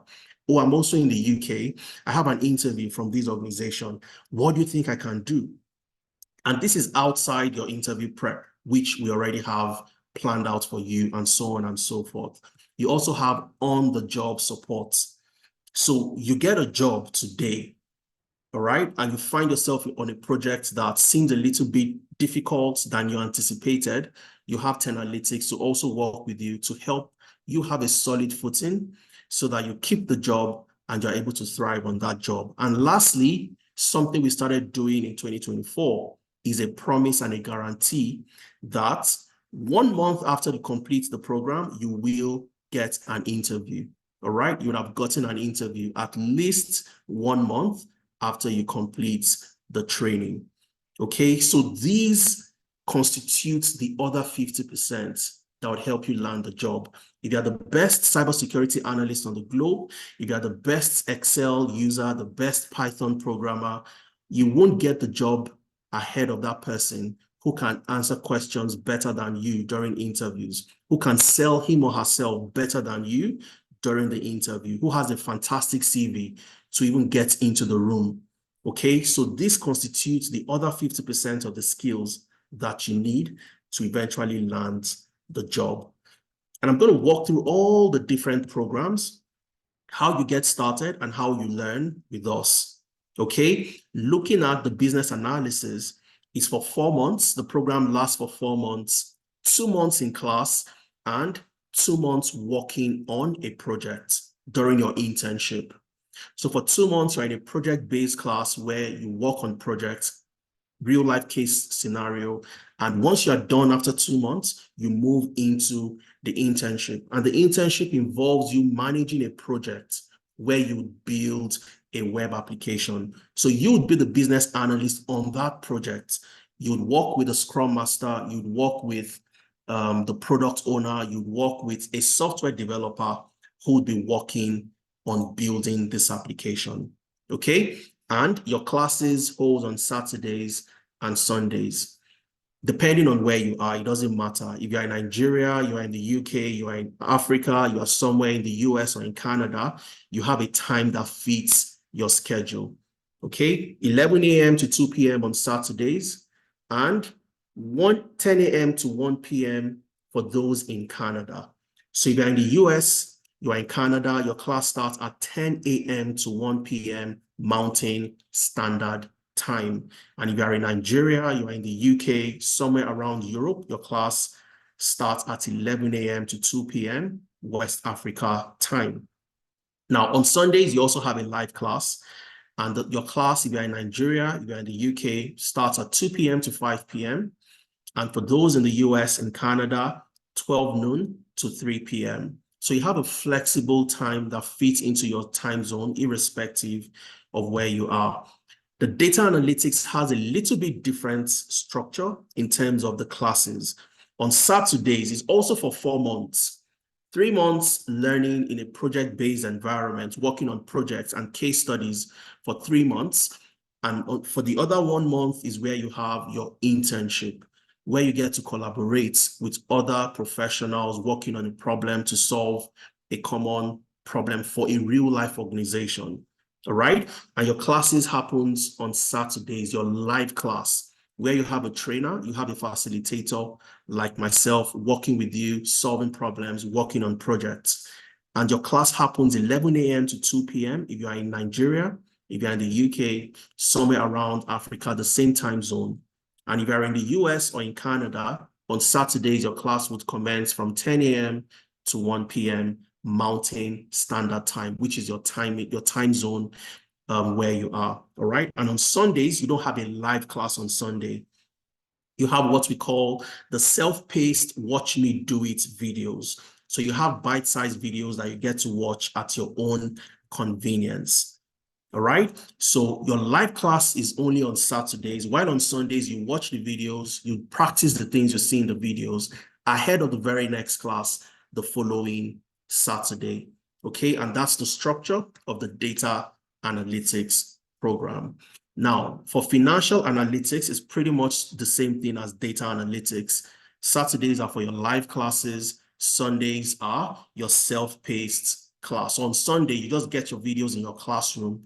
You can break it down to watch Sundays, Mondays, Tuesdays, depending on what fits your own schedule at that particular point in time. Same with HR analytics.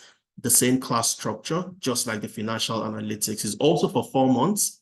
3 months, you learn in class, and 1 month internship. The full stack data science program, the same structure, 4 months in class, 3 months project-based classes, 1 month internship. And your live classes are also on Saturdays. Sundays are for the Watch Me Do It self-paced class. The Scrum Master program is for 2 months. It's a different class structure from the other programs. 2 months, 1 month, working on projects, learning the Scrum rules, the Scrum principles, and 1 month to work on a real world project during your internship. And you work together on the same project with the business analyst as a Scrum Master. And your classes are on Saturdays. You have a live class on Saturday, 11 a.m. to 2 p.m. West Africa time. And on Sundays, you have another live class from 2 p.m. to 5 p.m. during the Scrum Master program. Now, data engineering has a longer duration of 5 months. 3 months, you learn in class in a project-based environment, and 2 months, you work as an intern, as a data engineer, helping an organization create their data pipelines, building the data infrastructure where the data will be warehoused. And your classes on Saturdays are from 4 p.m. to 7 p.m. West Africa time, and 8 a.m. to 11 a.m. Mountain Standard Time. So it doesn't matter where you are as well. You also get the opportunity of being in a class that fits your time zone. On Sundays, you don't have a live class. You have a Watch Me Do It self-paced class. All right? And finally, cybersecurity. The cybersecurity program is for 4 months, 3 months project-based classes, and you intern for 1 month. And you have live classes both on Saturdays and on Sundays, 11 a.m. to 2 p.m. and 2 p.m. to 5 p.m. on Sundays. So you have classes that are project-based, and you have flexible classes to meet and fit into your time zone, irrespective of where you are. And all the programs come with free internship. The internship is where you get to collaborate. And this is what makes your CV stand out. So you have amazing projects that you add to your portfolio. All right. And that's what the internship does for you. All the programs come with the internship. Okay. Now we're going to go into the classroom to have a feel of how you learn. All right. We'll get into the classroom to have a feel of how you learn with us. Now, before we get into the classroom, I'm going to walk you through the payments and the scholarship we have ongoing at the moment. All right. And after that, we'll go into the classroom. So you'd see how a typical Tenalytics participant learns with us.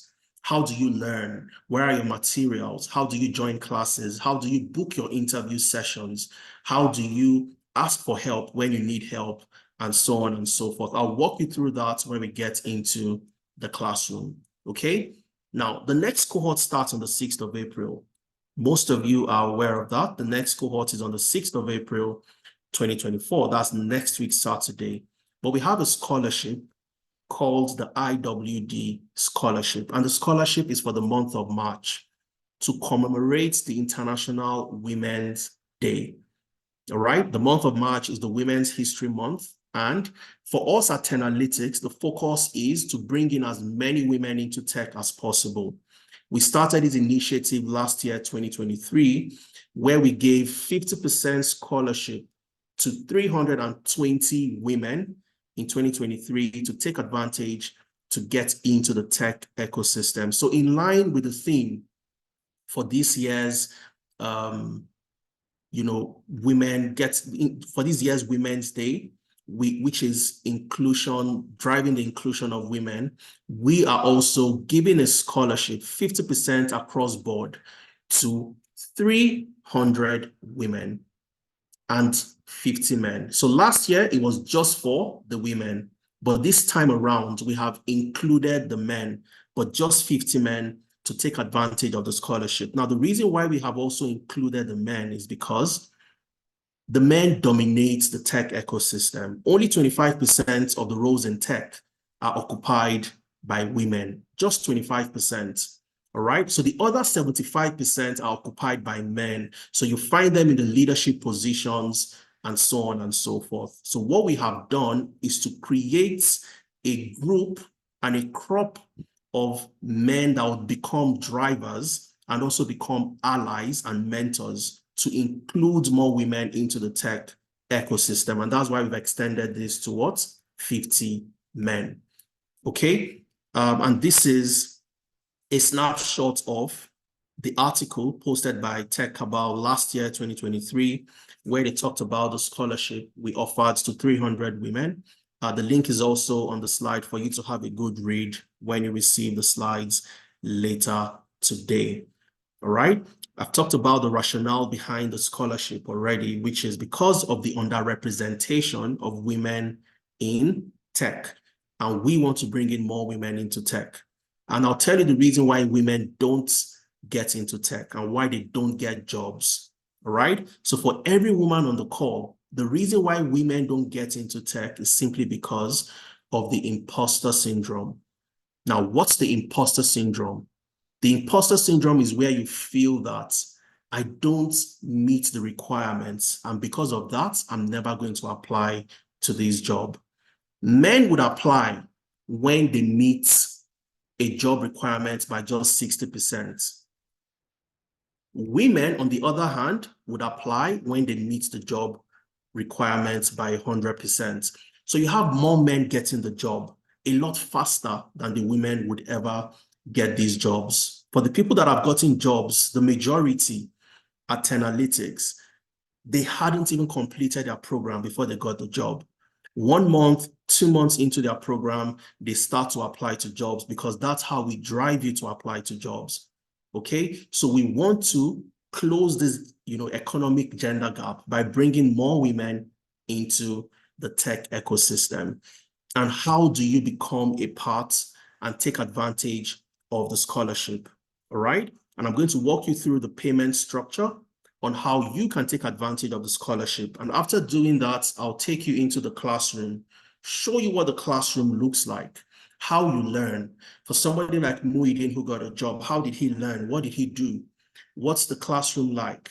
And then I'll also show you the projects you're going to work on, how your classes are project-based. Now, for you to be a part of any of the programs, data analytics, business analysis, HR analytics, the full stack data science, you want to join any of these programs, all you have to do, instead of paying the full amount of $750 if you're paying in dollars, or £625 if you're paying in pounds, or 1,050 Canadian dollars if you're paying in Canadian dollars, or 900,000 if you're paying in Naira, you get a 50% discount right off the bat. So you get to pay just $375 to be a part of the program. So if you select the data analytics, for example, for 4 months, you would learn as a data analyst. You'd work as an intern, as a data analyst, you'd work on data-driven projects, real-life case scenario, and you only get to pay $375. And this includes everything, including your interview preparation sessions, your CV review sessions, your LinkedIn optimization sessions, and all the other 50% I talked about that gets you into the job. If you're paying in pounds, instead of paying £625, you get to pay just £313. 50% right off the bat. If you're paying in Canadian dollars, instead of paying 1,050, you get to pay just 525 Canadian dollars. And if you're paying in Naira, instead of paying 900,000, you get to pay just 450,000 Naira. Now, the only difference in fees is for the Scrum program. The Scrum is $450, the full amount, but you get the scholarship 50% for $225 if you're paying in dollars. And if you're paying in pounds, you get to pay just 188. Paying in Canadian dollars is just 315. And if you're paying in Naira, it's just 270,000 Naira to be a part of the Scrum Master program. Okay, so this is what it takes to be a part of the Tenalytics program and to get into the program, get into tech, get your career started, and make the transition into the space. Okay, I'm going to take questions. I'm going to take questions from you while I walk you through the classroom, because it's very, very important that you also get to know how you learn. All right. And this is the reason why a lot of people, like I keep on mentioning, struggle to transition. Okay. Can the discounts be paid in installments? You know, interestingly, the discount ended at the end of March, which is today.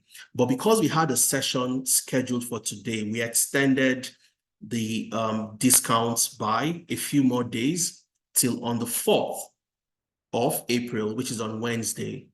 Okay, so between now and Wednesday, you still have the opportunity to be in class that starts on the 6th of April, 2024. All right, because that's when the next cohorts would commence. So I'm going to walk you through one of the classrooms, show you how to make payments for those who would like to make payments, and then we take questions. So now you want to join data analytics, or you want to join the data science program or cybersecurity.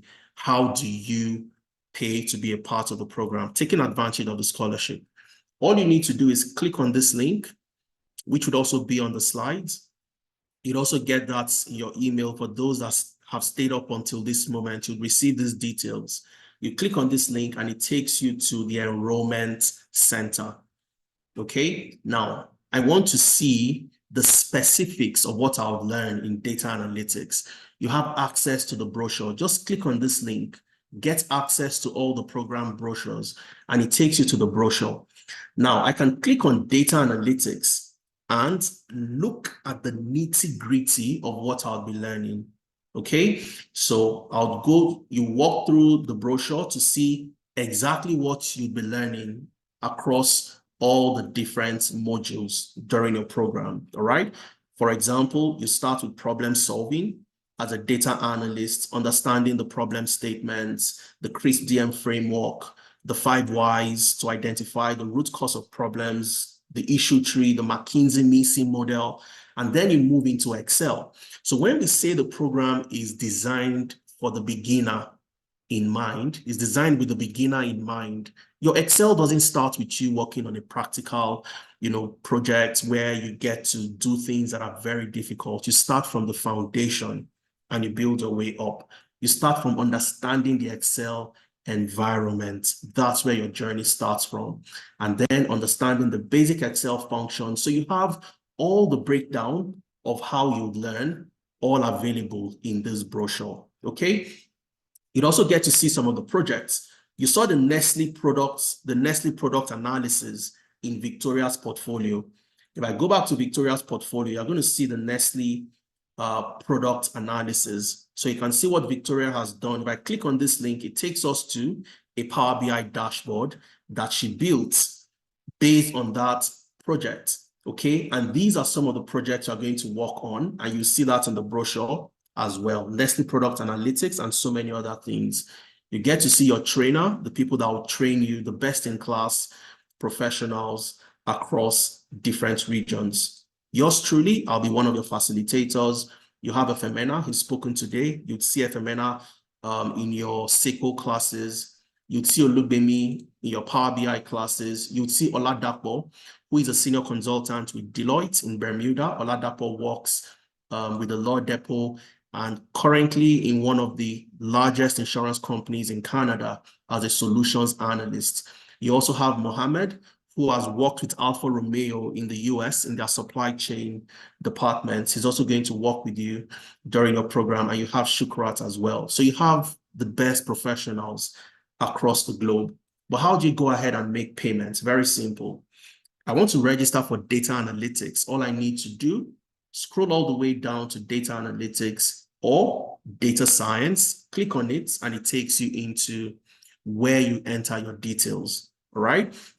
So the program fee, the discounted fee for pounds is 313, correct?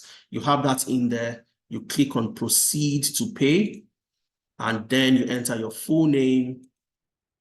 You enter your full name, you enter your email, all right? You enter your full name. Let me just enter that.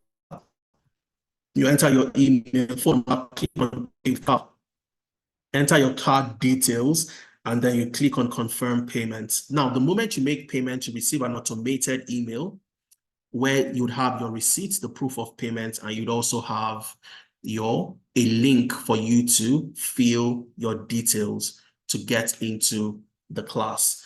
All right, and that's how you get to make payments. Now, some of you would ask the question, can I pay a part and then complete my payment, even though I still want to start on the 6th of April? Yes, you can do that. So now let's assume you want to pay for the data analytics, all right? You can pay a minimum, all right? I'll show you that. You can pay a minimum of £200, and depending on your region, you'd see the respective currency, all right? So you pay the minimum here is 200. So let's assume I don't have the 313 today, but I know I would have it before Wednesday when registration closes. I can pay the 200 today by just taking out what I have here, type in 200, okay? Click on reserve a seat, make my payment, and then complete the second part of the payment, which is 113 by Wednesday, on or before Wednesday when the registration closes. And that's how you secure the scholarship. All right, that's how you secure the scholarship. Okay, we have a lot of questions. I'm going to take questions from the chat. Okay, can I do both Scrum and business analysis? Yes, you can. You can do that. Ekemini, that name sounds very familiar. I think you were in one of our sessions this past few days. So let's look at one of the classrooms very quickly. And Efemena is here to also take your questions too.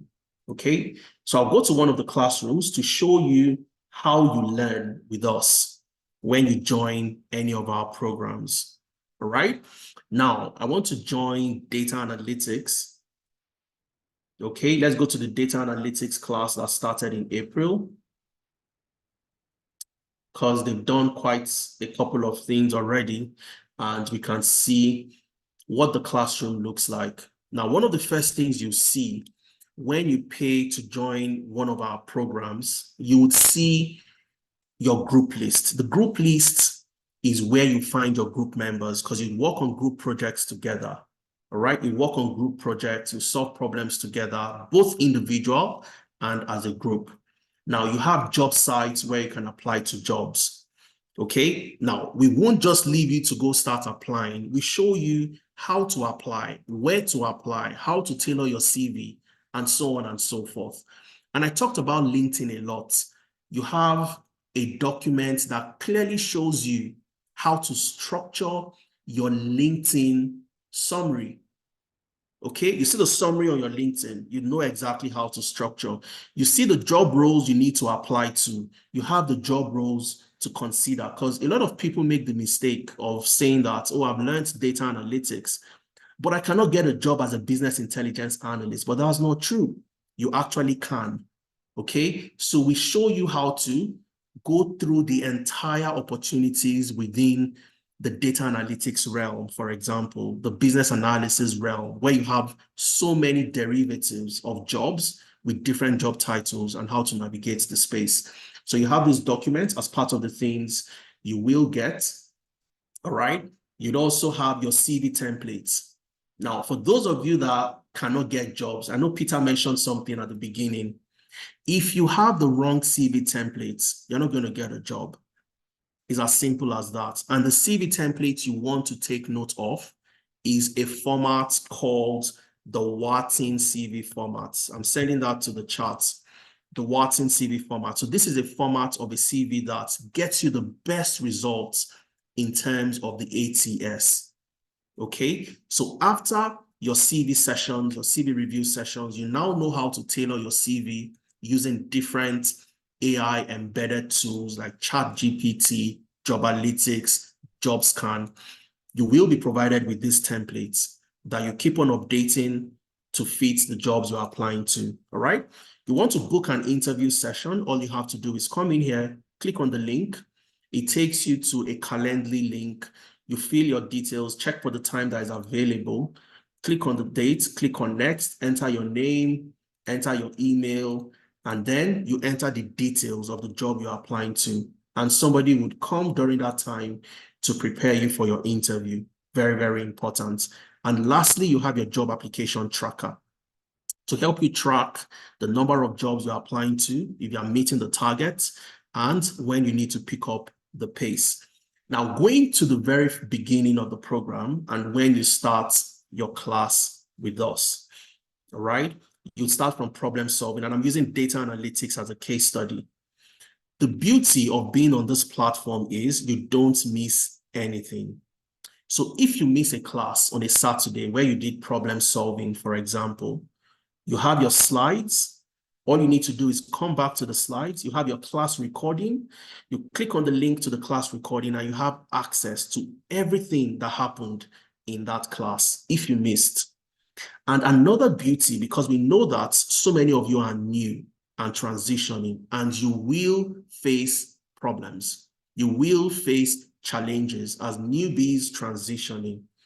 If you miss a class or you have an issue you've tried to sort out yourself, but you can't get a solution, we have something we call the drop-in session. The drop-in session is designed to help you solve problems that you had in class, not by sending you messages or sending you emails, but somebody would jump on a live session with you, look at the problem you have, and help you address those issues. That's the drop-in session. You have your mentorship sessions where we have the interview simulations. We have so many other things. You have your very first Excel class. You're watching me do it. And I want to show you when we say your programs are case study based, this is what we mean. If you go to the second Excel class, here you are learning Excel to solve problems for an organization called Agro Limited, which is a supply chain analysis case study. All right, you're going to learn how to use Excel to solve problems, not to learn Excel the way you have been learning and the reason why you're not getting jobs. So all these projects are part of the things you add to your portfolio. All these projects forms the experience you showcase to recruiters during the interview using an approach to sell your story, okay? Which is a STAR approach. It's a constructive approach to sell your stories during interviews. And if you go through every single class, you have projects. If you go to the next Excel class, let's look at the project you're going to work on here. This is a project for another company, a real company that exists, Meko Retail Incorporated. This is a customer demographics and preference analysis case study. Okay, so you'd find yourself in the position of a data analyst solving real world problems. So these are problems that exist for real companies. We have couched our previous experience, my 10 years of experience, Femena's 10 years of experience, the projects we've worked on and the organizations we've worked for. We've changed the name of the companies. We've modified the data due to data privacy issues. Now we make this available for you in class. So you are literally doing the same things we had done as professionals. And that's what gives you the experience that you need. Okay, so this is what a typical classroom would look like. Once you are done with Excel, you have a capstone project, and this is where you work on that project for the Redux airline. Okay, the Redux airline, and I'll show you the project details. It's a case study for Redux. Remember the Redux airline case study that, what's her name now? Victoria posted on her portfolio. So if I go to Victoria's portfolio, you'd see the Redux airline case study. So these are things she has done in class and she uploaded to her portfolio. So when it comes to the two most important things that helps you get the job, skills and experience, you build that during class and during your internship. Okay? So I'm going to take a breather at this point in time. I'm going to take questions as much as we can, and then we will discuss people asking questions around, oh, what's the difference between data analytics and data science? That I would say that's if I collected $1 for every time that question, was asked, I would have about $1 billion by now, because that's one question that always comes up, and we're always very happy to answer that question. Okay. So is it possible to pay now leveraging the discounts if you want to start in May? Absolutely, you can start in May, Oluyemisi. Okay, you can start in May. So all you have to do when you have made payments, okay, when you've made payments and you have received the automated email, it would contain a link for you to fill your details. And the link would look like this. It's a form that looks like this. All right. So you enter your details. You start by entering your email, and I'm just going to enter mine to show you how to navigate the space. Enter my email, click on next. Okay. What type of payment did you make? Was it full payment? Yes. Click on next. Your first name, your last name, enter all the details, your gender, click on next. Read the terms and conditions, accept the terms and conditions, click on next. When did you make payment? Your screenshots as proof of payment, your mode of payment, click on next. What program did you register for? Data analytics or financial analytics, select the program. Let's assume I registered for financial analytics. I click on next. Okay. Would you like to be considered for the IWD 50% discount? Yes, I want to. Click on next. All right. You upload your passport is one of the requirements for being a part of the program. For the scholarship, you click on next. Okay. Now, for the lady that asked the question, can I defer to start in May and take advantage of the scholarship? All you need to do is select it from here. What course do you intend to start? When do you intend to start? Either 6th of April, which starts next week, or 4th of May, which is the cohort that starts in May. So you get to be a part of that as well. So once you have done this and you've submitted, we will send you a welcome kit. The welcome kit contains all the materials you need, the applications you need to install to start your program. If you've registered for data science, you need to install Python, you need to install Excel, you need to install Tableau. Everything will be found in your welcome kit. So it's a very smart one to take advantage of the scholarship. Register, be a part of it, and then you can defer to start in May. Okay, Mr. Satisfier says, I can't see the Naira account. So Mr. Satisfier, all you need to do is send me a direct message, is click on the link for the main stack enroll 10 analytics. Okay, it brings you here. Just select any of the programs and you will see the currency based on your location, and then you can go ahead and make payments. All right, if you still have challenges, please let me know. I'll be very happy to help you address those issues. All right. Mac or PC, which is better? You can use any of the two. If you have a Mac, it's good. If you have a PC, it's not bad. A PC will do the job a lot better.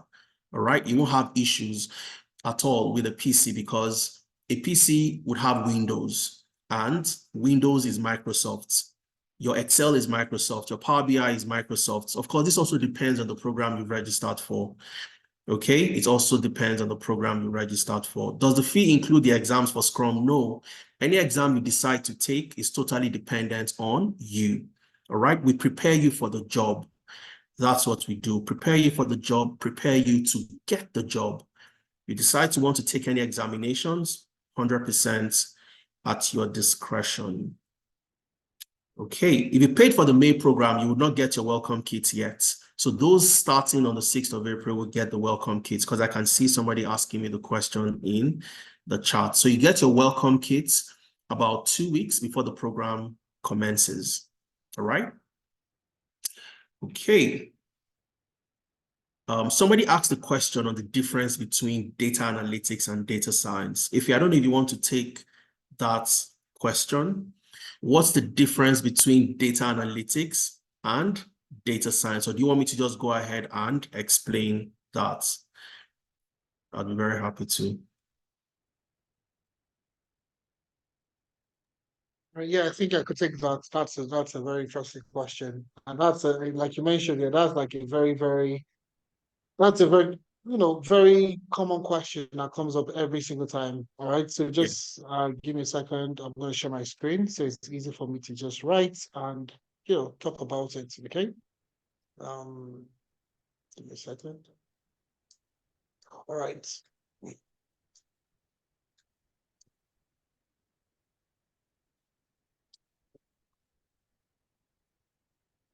All right. I mean, if you can see my screen here. Yes. All right. So for the role of a data analyst, data analytics and data science. So when you're looking at these roles, okay, in general, okay. I'll share the wrong screen. Let me just share the right screen. Sorry.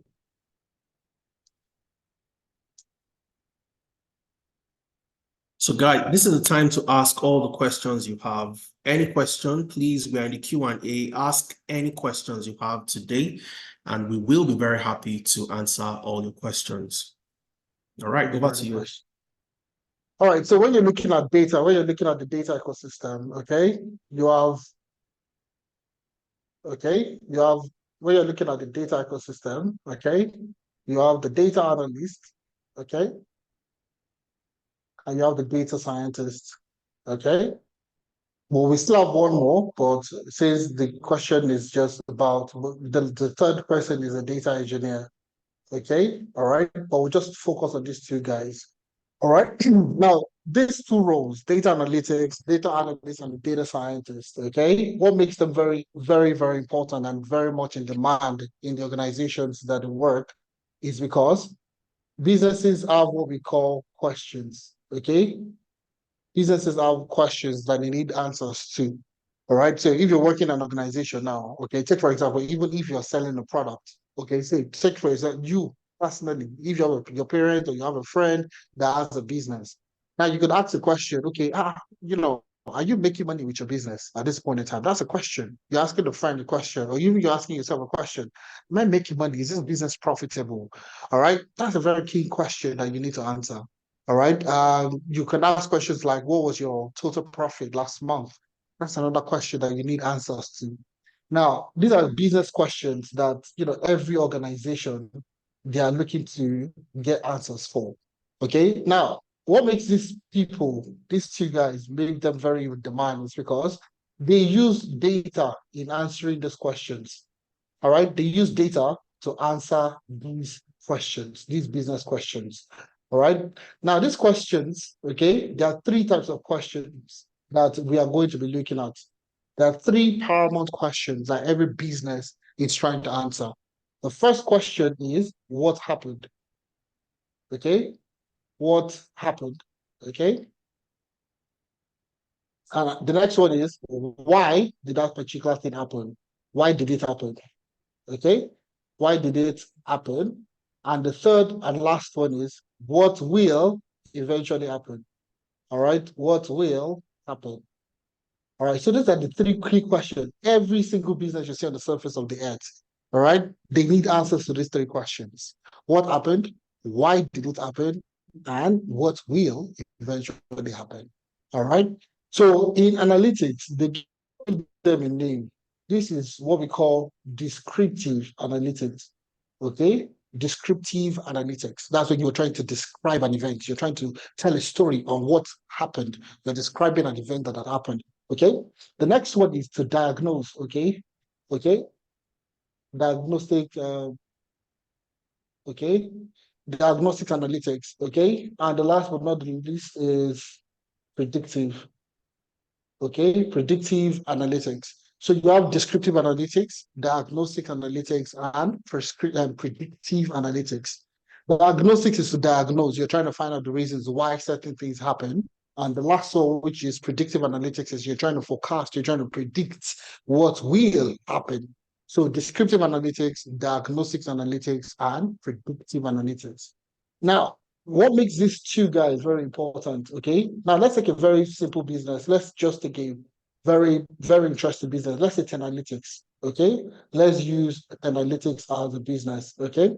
All right. Now let's take a number. Let's take like in 2023. All right. And we're trying to find out, how many of our participants were able to get a job. All right. After completing the training program, how many people got jobs? Okay. So now you take it from January, February, March, April, May, June, July, August, September, October, November, and December. So these all happened in 2023. These are all 2023. Okay. So in January, these are the numbers of people that got jobs. February, it reduced. March, it increased. April, it increased. March, it reduces again, and so on. So basically, this is what we call descriptive analytics. So we're basically finding out. So the first question is, how many people got jobs last year? How many people on the month of March? How many people got jobs? Okay, and we can do this, all the way down to the end. And you can see in November, there was a huge spike of people getting jobs. So you see, this is what you call a trend. Okay, you can see it as a trend. You see all those line charts. So anytime you see the line charts, it's basically telling you a trend. It's telling you what happened that period. So you can see in January, this certain number of people got jobs. In February, this certain number of people got jobs. So basically, when you see line charts, it's basically it's describing an event that happened. Okay, so in 2023, these were the events. This is exactly what happened during that time period. Okay. Now, the key reason now, the next question will lead us to, diagnose, to find out the reasons why we have more people getting jobs at certain periods during the year. Okay, why are people getting jobs more at certain time during the year? So we can see now in March and April, we had a good jump of people getting jobs. Also, you can see from October, November, and December, there was a huge jump again on the number of people getting jobs. All right. So we're trying to decode the reason why. Why do we have more people getting jobs in March and April, and we also have October, November, and December? Why do we have more people getting jobs during that period? That's when you have to drill in additionally, all right, to find out the reasons why that particular thing happened. All right. Is it because of the number of applications they threw in? Is it subjected to the number of the job size? Is it because of economic? It could be so many reasons. And that's where your role as a data analyst or a data scientist would come in. So using data to answer those critical questions. Why did that particular thing happen? Why are we experiencing a spike at certain points? Why do we experience a drop at certain points? You need to know the reasons why this particular thing happened. Okay. Now, the last thing is to predict. Now, we're in 2024. Now we're in 2024. What would be the trend in 2024? We've experienced January, we've experienced February, we've experienced March. So from April, May, all the way to December, okay, what would be the trend of people getting jobs from April all the way to December? Okay, so now this is where you now have to do what we call predictions. All right. This is where you have to do your predictions. Okay, you have to do your forecast. Okay, all right, to be able to go into the future and tell us a story on what will happen in the future. Okay, so you see, the role of the data analyst, is only limited to these two questions. The data analyst is only limited to these two questions: what happened and why did it happen? So you see, majority of the time, even when Adisa was talking about the kind of tools you learn for data analytics, you learn Excel, you learn Power BI, you learn Tableau, you learn SQL. You're learning these tools for descriptive and diagnostic analytics. What happened and why did it happen? So you build a lot of dashboard, okay? And that's where data storytelling comes in play. You're telling the story. You're telling the story on what happened and why that particular thing happened. You're going to be conversing, you're going to be passing across this information to key stakeholders within the business that are not technical. So how do you pass across non-technical terms, technical terms to non-technical stakeholders? All right, that's where your data storytelling comes in, because you'll be telling the story on what happened and why did it happen. So you see, the role of the data analyst is focused on only those two questions: what happened and why did it happen? Okay, so all the tools you're going to learn in data analytics is going to go centered around those two key questions. Now, the data scientist encompasses all three. The data scientist, on the flip side, encompasses all three of the questions. The data scientist will know what happened, will know why it happened, and what will eventually happen. So the key role of the data scientist is centered on this prediction, to be able to predict what will happen. Okay, that's what makes the data scientist a scientist. Okay, so you're looking into the future to tell the business this is likely what will happen in the future. All right, going down the line, 6 months, 1 year, 2 years, this is going to be the trend of the business, or the price of commodities, cryptocurrencies. It could be financial products, it could be anything really. You're just coming up with those numbers to say that this is likely, or this is to a very certain degree of accuracy, this is likely what we'll be doing in the future. So the key difference between those two roles, like, is exactly what I had said earlier. Okay, prediction, all right, predictions, and so those are the key difference between those two roles. So the data analyst on one hand, okay, the data analyst focuses on just two questions: descriptive, okay, and diagnostics, okay, while the data scientist on the other hand deals with all three of them.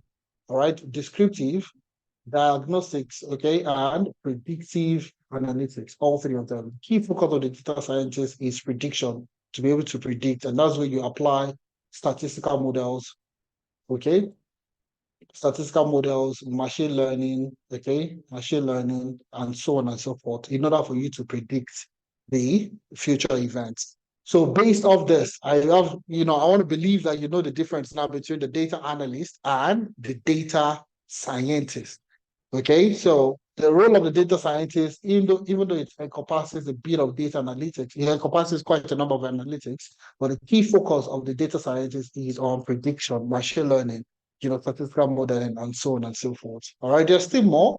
All right, another key difference between these two roles is the type of data that they deal with. Okay, the type of data that they deal with. The data analyst will deal majorly with structured data. Okay, while the data scientists will deal with both structured, okay, and unstructured. Okay. Now you'll be asking what is structured and unstructured. I'll just take 2 seconds to explain that. Structured data are data that is in a table. Okay. Anytime you open up Excel, you see the data is in a table.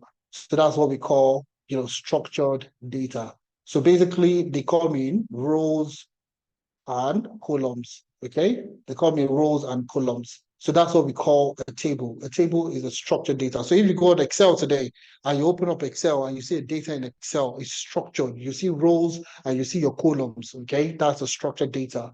So the data analyst would work only with structured data. Meanwhile, the data scientist will work with structured data and unstructured. So what is unstructured? Basically, any data that cannot be put in a table. Take, for example, a picture, okay? A picture, a video, okay? An audio file, okay? These are all data points these are data that cannot be put in rows and columns. Take, for example, you're a data scientist working with, an entertainment organization that produces music. All right. How do you know if the song is going to make is a hit song or it's not an hit song? All right. How do you know? Based on the audio file, you should be able to analyze the track, the sound, the tempo, so on and so forth, to be able to predict if that song is going to be a hit single or not an hit single. So basically, you need to be able to analyze data that cannot be put into what we call tables. So audio files, pictures, these are all data points that are structured that a data scientist will get to work with. So based on the question, the answer, and also based on the type of data they deal with, okay, you will get to know the difference between the data analyst and the data scientist. So with that few point of mine, I hope I've been able to convince you and not confuse you. All right. Yeah, I think So yeah. Yeah, if I think you've done a fantastic job to that. So what I'll just do is just to quickly share the tools you will be learning as part of the data analytics or the data science program. Okay, so what do you learn in data analytics? What do you learn in data science? So that you're not learning the very wrong things and you start by learning what is very important. All these you'd find in the brochures. Okay, you start from problem solving. You move into Excel for analytics.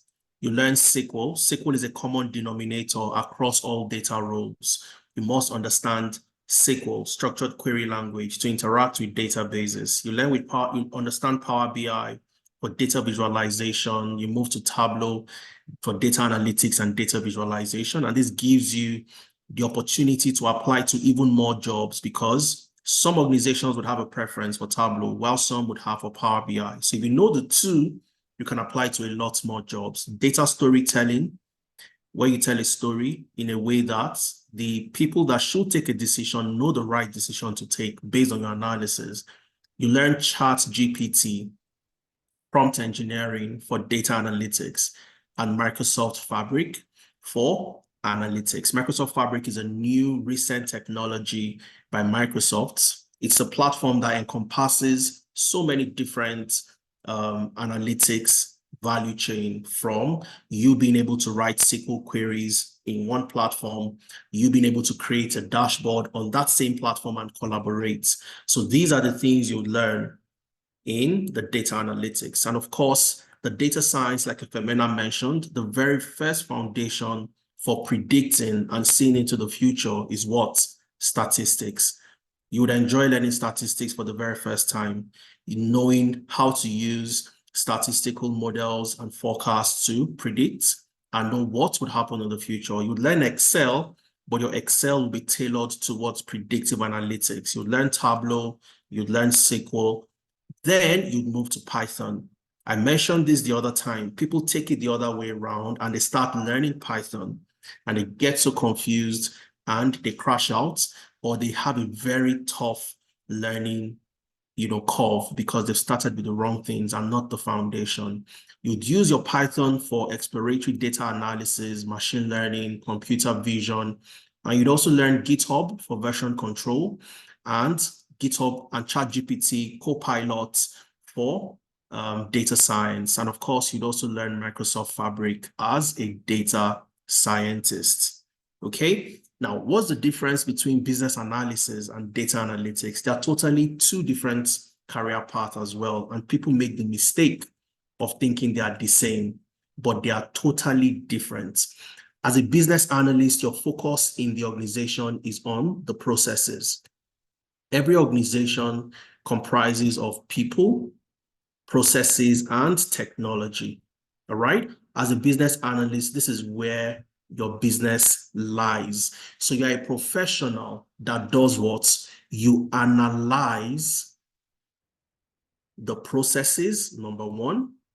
You analyze the stakeholders, number two. All right. And you also have a duty to analyze data as well within the organization. So you're analyzing the stakeholders, you're analyzing the processes to help make the business more efficient. Very simple example. Imagine you work for a company where it takes about 3 days for a customer to place an order, and for that order to be delivered to the customer. So the process starts from here and it ends here. And in between, it takes 3 days. As the business analyst, you'd come into that company and look at the process from start to finish and map out the process, which you would call the as-is process, which is the current state. What do we currently have? You would look for inefficiencies, you would look for gaps in that process so that you can close those gaps and implement strategies to optimize the process and make it faster. So what takes 3 days, can we do it in 2 hours or 1 hour? And most of the time, what you'd have to deploy would be some level of automation, or you acquire an application that would help you do things a lot faster than you used to do in the past. Okay, so in coming up with that automation in the company or building that application, you as the business analyst would speak to the business, understand what the business wants in terms of the requirements. If we are building this platform where customers can order and they get their products delivered to them within an hour, what features should be on this particular platform? You speak to all the stakeholders. You speak to the head of procurement, the store manager, the customers, the customer care. You speak to everybody involved in that process, understand what is required, and you will be that person to communicate these requirements to the technology team that will be building this application. So you also have to manage that project. So your focus in the company is to optimize processes. And once you've optimized the process, you now have what that company needs to achieve its objectives. And this is putting it very simply, all right? Now, one of the first things you would learn in your business analysis career path is Excel, Power BI, and SQL, because the business analyst of today, the modern business analyst, must have these particular skills. If you don't know how to manage data, summarize data using tools like Excel, Power BI, and SQL, you'll struggle to land a job as a business analyst. And I'll give you a success story of how only this number one made a difference in one of our participants' career journey. He was out of work for over 6 months until he came to us and we recommended him to do this on his CV. And I'll talk about that shortly. So you'd also learn process mapping using tools like Lucid Charts, Draw.io to map out processes. So you can see clearly how the process starts and how it ends. You'd move into project initiation because you will manage all these projects. So you will be the one to initiate these projects, get the stakeholders that will be involved, and eventually leverage Agile and Scrum in those projects, because most of the projects you'll be working on will be technology related. All right, it's either you're working on building a software, acquiring a software, and so on and so forth. All right, which means you also need to understand the software development life cycle.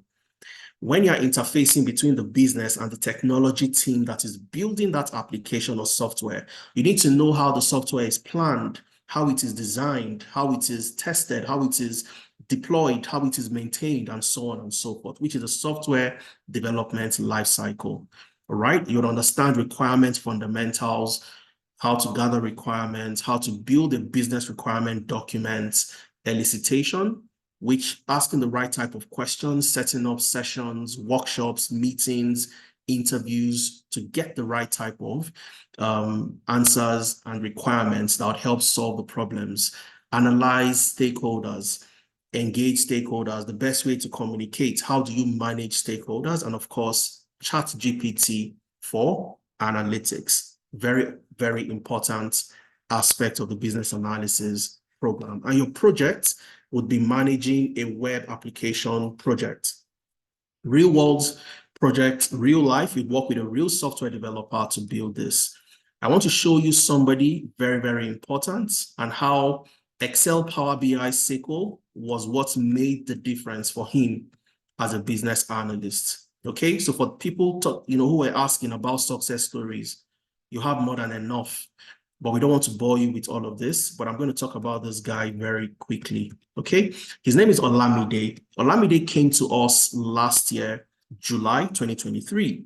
He was already a business analyst in the UK, but he was out of work in February. He lost his job in February, and he was trying to get another job. He struggled to get a job. He came to us in July, and when I looked at his CV, he had 5 years experience as a business analyst, but he couldn't get another job.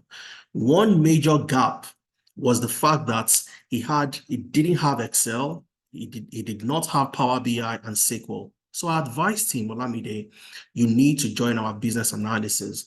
Include Excel as part of your skills, include Power BI, and include SQL, because these are the data analytics skills today that organizations want from a business analyst. And he did that, including other things that he had to do, which involves his CV.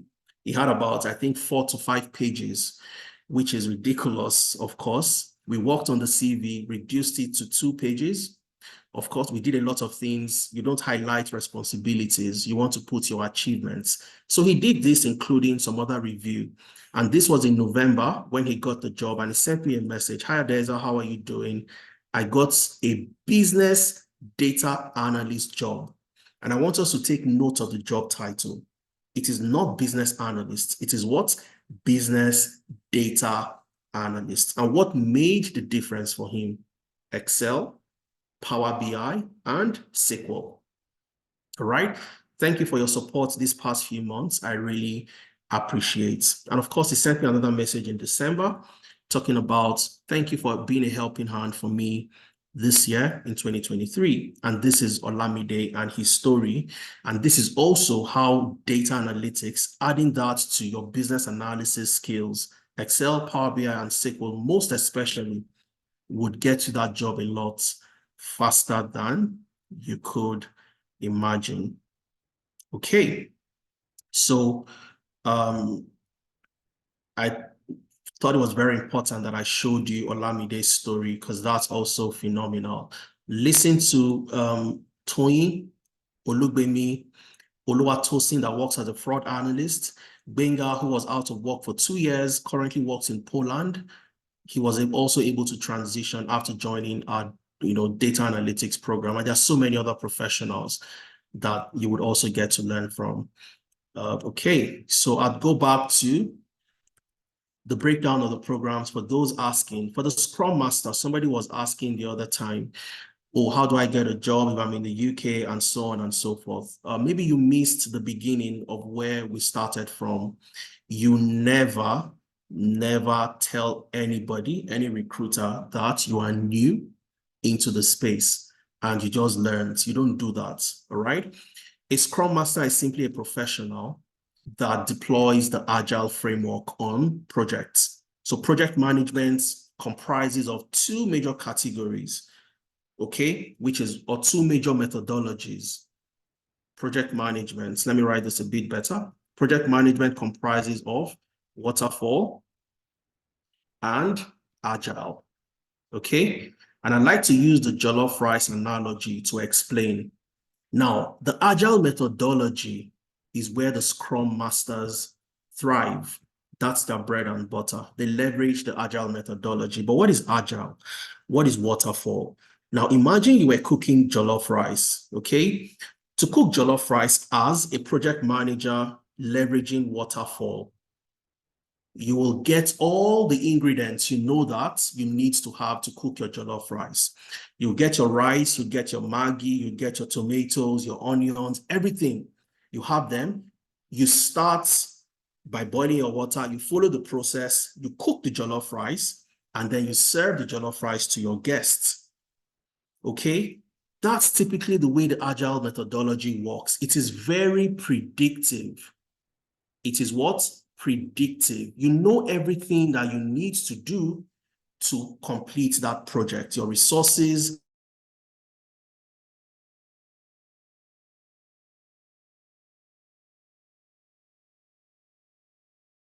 type of project management. Now, the Agile methodology would involve something a little bit different. You still want to cook that jollof rice, but this time around, you look for the most important ingredients that must be in the jollof rice. And you're not cooking it from the beginning till the end. You start by putting your water. Your rice is also very important. Your salt is important. So you put all those things first of all, and then you serve it to your guests to taste. Can you taste the rice? Tell me if the salt is too much. Tell me if I need to add tomatoes. Tell me if I need to add Maggi and so on and so forth. All right? Your guests will give you feedback, and then you go back to continue cooking the rice. They've told you to add, 1 cup of oil. They've told you to add, 2 spoons of tomatoes, and you follow the feedback of your guests. You cook the jollof rice again to another level, and then you give them to taste. As they taste, they give you feedback again, and you keep on cooking based on the feedback from your guests. And that's why Agile is called adaptive. You adapt to what the customers want. All right? So the Agile methodology is where you build products, and those products are not built beginning till the end, and the project is closed. No, you add this and you get feedback from customers, you iterate, and you keep on having updates in sprints until you have a product that fits the market. Your WhatsApp, your Instagram, your Facebook, and all these applications follow the Agile methodology. And that's why you'd see so many updates come up from now, every single time. You have WhatsApp never used to have screen sharing. Today it does.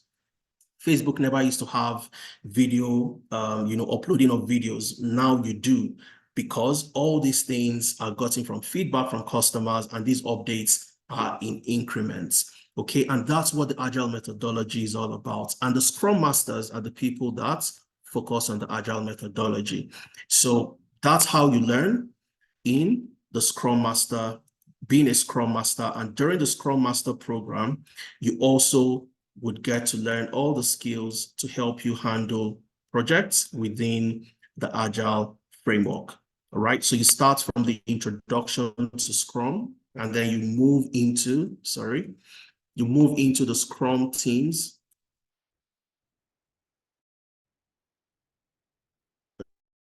Just give me 1 second, guys. You move in artifacts and the Scrum ceremonies. So you need to understand who are the product owners, what constitutes or who constitutes the Scrum team, the product owners, the Scrum Master, the other team members, the Scrum ceremony. You talk about the sprint planning, the daily Scrum, the sprint review.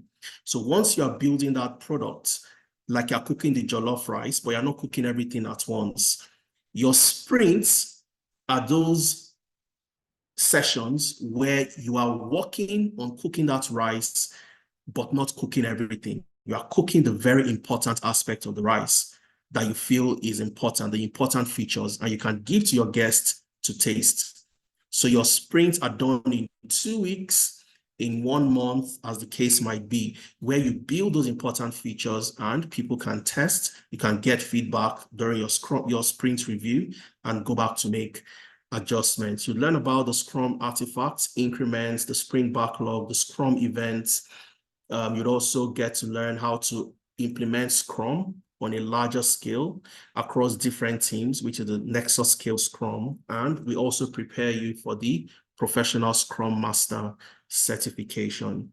Now, the project we're going to work on is the same project that the business analysts would be working on, which is building a web application, and you would be the Scrum Master on these same projects. You're going to learn how to use Jira to track project deliverables, and Trello to collaborate and also track the progress of projects. And you'd also learn Confluence for collaboration as well. All right, and those are the tools you learn as a Scrum Master.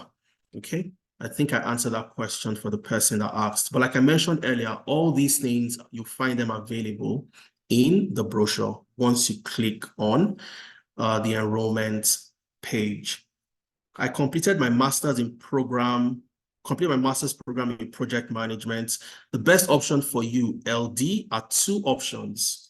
Okay, the business analyst option or the Scrum Master option. I always advise project managers to go for the business analysis, because this gives you a wider array of opportunities. And business analysis complements project management because it also has a component of project management. You're going to manage projects as a business analyst. You're going to initiate projects. You'd use the Scrum and the Agile framework to manage projects. You'd use Jira. You learn how to use Jira. You learn how to use Trello and those tools to track project deliverables. That'll be my recommendation to you, LD. And a lot of you would have this type of questions, right? Okay, that was what you selected. Just wanted to confirm. All right, LD, I'm glad I answered that question. Okay, Kosi is asking, considering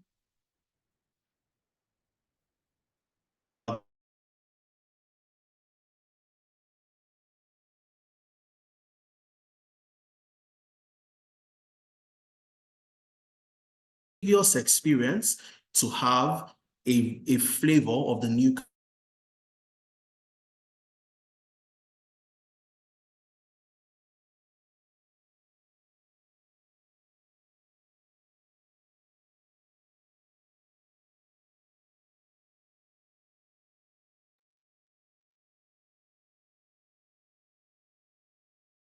to do during the program.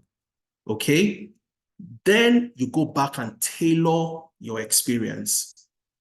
All right, if you did customer service before, you tailor your experience to include Scrum Master. All right, and these are the things we do during the program for you. So if you look at people that have gotten jobs and have gone through our program, you would see the fact that their previous experience on LinkedIn were also tailored, and which you must do. You'd also tailor your experience. If you've worked as a logistics manager, you'd go back and in that logistics manager role, you'd put the Scrum logistics Scrum Master, and then your responsibilities and achievements on that role will include you managing projects, leveraging the Scrum methodology. Okay, I don't know if I answered your question, Kosi, but that's one of the easiest things you would have to do during the program, because that's part of your CV review session, your LinkedIn optimization session on how to, position yourself. Okay, I didn't see a single Scrum Master review. Very good. You were very observant, Kosi. And the reason is very simple. Cybersecurity and Scrum Master, we just started this year. Okay, we didn't offer this last year. We just started offering based on the demand for these roles across the different economies, different recruiters who have also been asking us. All right, and we also did our own research and found out that, look, cybersecurity is one of the career paths. And I showed you that at the beginning when we looked at the World Economic Forum. So those in the Scrum Master program that started in January, they just did a presentation for their internship. I think that was this past week. The cybersecurity guys are still in their program. They haven't completed their program yet. They'll be completing this March, and then they move into their internship next month. Okay, so there are new programs. I don't know if that answers your question, Kosi. Right. Okay, now one thing I'll also advise what we do, because would have 1,001 questions. On Monday, tomorrow, which is a public holiday in major regions across the globe, we will have something we call the Clarity Session. Now, the Clarity Session usually holds on Tuesdays, but we're moving it to Monday because of the public holiday, and so people can join. Now, some people would say, oh, I was a logistics officer. I'm currently in customer service. Oh, I'm in strategy. What do I do? All right. Join us for the one-on-one session where we don't have as many people on the call. You'd speak with me, you'd speak with Femena and other industry experts, and then we help you make a decision. No review on HR analytics. Are you serious, DG? Are you sure you had a look at it? There are too many of them. Let me show you just a little bit of those in HR very quickly, DG. Okay, very, very quickly. I'll show you just a couple, and then we will move ahead. All right. Okay, so this young lady, her name is Sonia. Sonia currently works with British American Tobacco in the UK after completing our HR analytics program. All right. Sonia, just like so many other people, she came in for her master's in the UK, and today she works as a HR analyst with British American Tobacco. Efemena talked about Victor. Maybe you hadn't joined then, DG. Victor, his very first job was for a company in the US. He worked remotely from Lagos, Nigeria. He worked for Hugo in Chicago, Illinois, in the US. And today he currently works as a senior HR business partner with Tangerine Africa. Maureen currently works with Telos.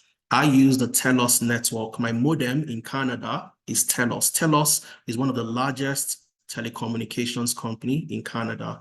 Maureen works as a HR data analyst after completing our HR analytics program. You also have Olajide, who works with Stanbic IBTC in Nigeria as a HR analyst after completing our HR analytics program. This is just to mention a few.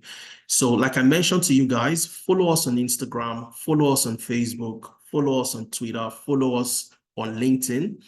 And all these things in terms of testimonials, you get to see these amazing people, and all this content, you'd find them there on how they've been able to transition and so on and so forth. Okay, there are many of them. We can't, possibly talk about everybody because that'll take forever. Ikmat was a recipient of the scholarship last year, the IWD scholarship. She was a recipient. She was a stay-at-home mom. She hadn't been to work because she just had a baby at that time. She moved to the UK, and completing the program, she got a data analyst role with the NHS, full visa sponsorship. If you don't listen to anybody else, make sure you listen to Ikmat. All right, how do you listen to Ikmat? Very, very simple. So for people like DG and the others, all you have to do is go to YouTube, all right?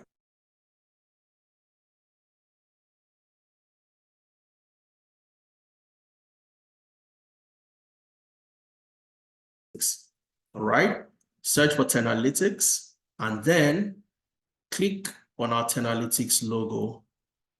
Okay, go to YouTube, search for Tenalytics, click on the Tenalytics logo, and this takes you to our page. Once you go to the page, you'd see testimonials. All you have to do, click on play all, and you will see the amazing professionals, and you get to learn from their own story as well. Ikmat is somewhere around here. We listened to Abigail a few hours ago when I played her video. Let me see. That's Victor, who got a job with Hugo in Chicago, Illinois as a people operations analyst after completing our HR analytics program. Okay, you also have Tony, who got a job with the NHS as a benefits analyst, full visa sponsorship as well. Listen to how I transitioned from medicine to tech. Okay, and this is Ikmat. I just spoke about her. She was a recipient of the scholarship last year. I moved from being a full-time housewife to landing 2 tech job offers, and today she currently works with the NHS. So just come to YouTube and you have amazing people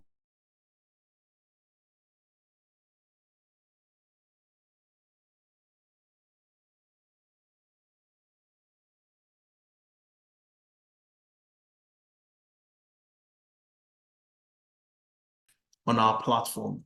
All right, we have so many sessions we've held. Hello everyone, my name is Tinuola Tubi. Okay, so No, sorry about that. That started playing on its own. So you have access to so many freebies, okay? Yesterday, I held a session on how to build your first Tableau dashboard as a data analyst. You can come here, watch it free of charge. Get started with Python as a data scientist. These are free sessions that we hold, just like the one we are holding today. So subscribe to our channel and you will be a part of the amazing opportunities. It seems all the testimonials are from Nigeria. Kwadogem, I don't know how to pronounce your name. Go on YouTube and check, and you will see that you have people, you have Ghanaians, you have Kenyans, Zimbabweans, as part of people who have, given us testimonial. And I'll show you just one of them. I don't know if she would pop up here. I'll have to go into the videos anyways, but just go to our YouTube and you'd see all of that, okay? We cut across all the regions across Africa. All right, so when you receive the materials for today, the recordings, the slides, please ensure that you also indicate that you want to have a one-on-one, and then we get to help you navigate how to start. Kosi says, I know Ikmat. So Kosi, ask Ikmat. You've been asking so many questions from the UK. Speak to Ikmat. You don't even need to be here. Speak to Ikmat and she'll tell you everything you need to know about Analytics. Ikmat is one of our fantastic ambassadors in the UK. Ikmat Ramat is also one of our mentors that will also be mentoring people that are also trying to navigate. All right, thanks for sharing that, Kosi. So all you need to do is to speak to Ikmat and she will tell you every single thing I'm sure you'd love to hear. All right, I'm not sure we have any more questions we haven't attended to. Okay, Kosi, your hand is still up. Okay, I've asked you to unmute yourself. So maybe we'll take your question. You'll be the very last question we'll take, and then we will call it a day. If you still have a question, Kosi, please go ahead. Yeah, my second question was, you talked about the CV review and all that, and LinkedIn optimization. I mean, that gets you only one foot in the door. My question is being able to demonstrate the knowledge. Do you get what I mean? Like in interviews, because it's very key to demonstrate the knowledge when you're having interviews. So it's really not just about the CV, because I mean, my CV has gotten me a couple of interviews, but getting through the interviews is like a problem. Do you get what I mean? Oh, is that all your question, Kosi? Yes, that's all my question. Thanks for that. Fantastic question. Very good question. So one of the first things we do, apart from just the technical skills, like I said, is to prepare you for interviews. Okay? Very, very important. In fact, interview preparation is one of the things you go for that interview like your life depends on it. Okay? So we sit down with you. We have a mock interview session. We had the same with Ikmat. Ikmat is your friend. Ask her. Mohammed was the person that worked with Ikmat during her interview. Okay? We sit down with you, we work with you during your interview, and we help you ensure that we cover all the gaps. You prepare 5 stories. And what are those 5 stories? A minimum. These are different projects. You communicate to recruiters to show them that you have depth of experience. And I'll tell you exactly what that means. Now, imagine I'm a recruiter, and I've seen this happen so many times because I've been on interview panels.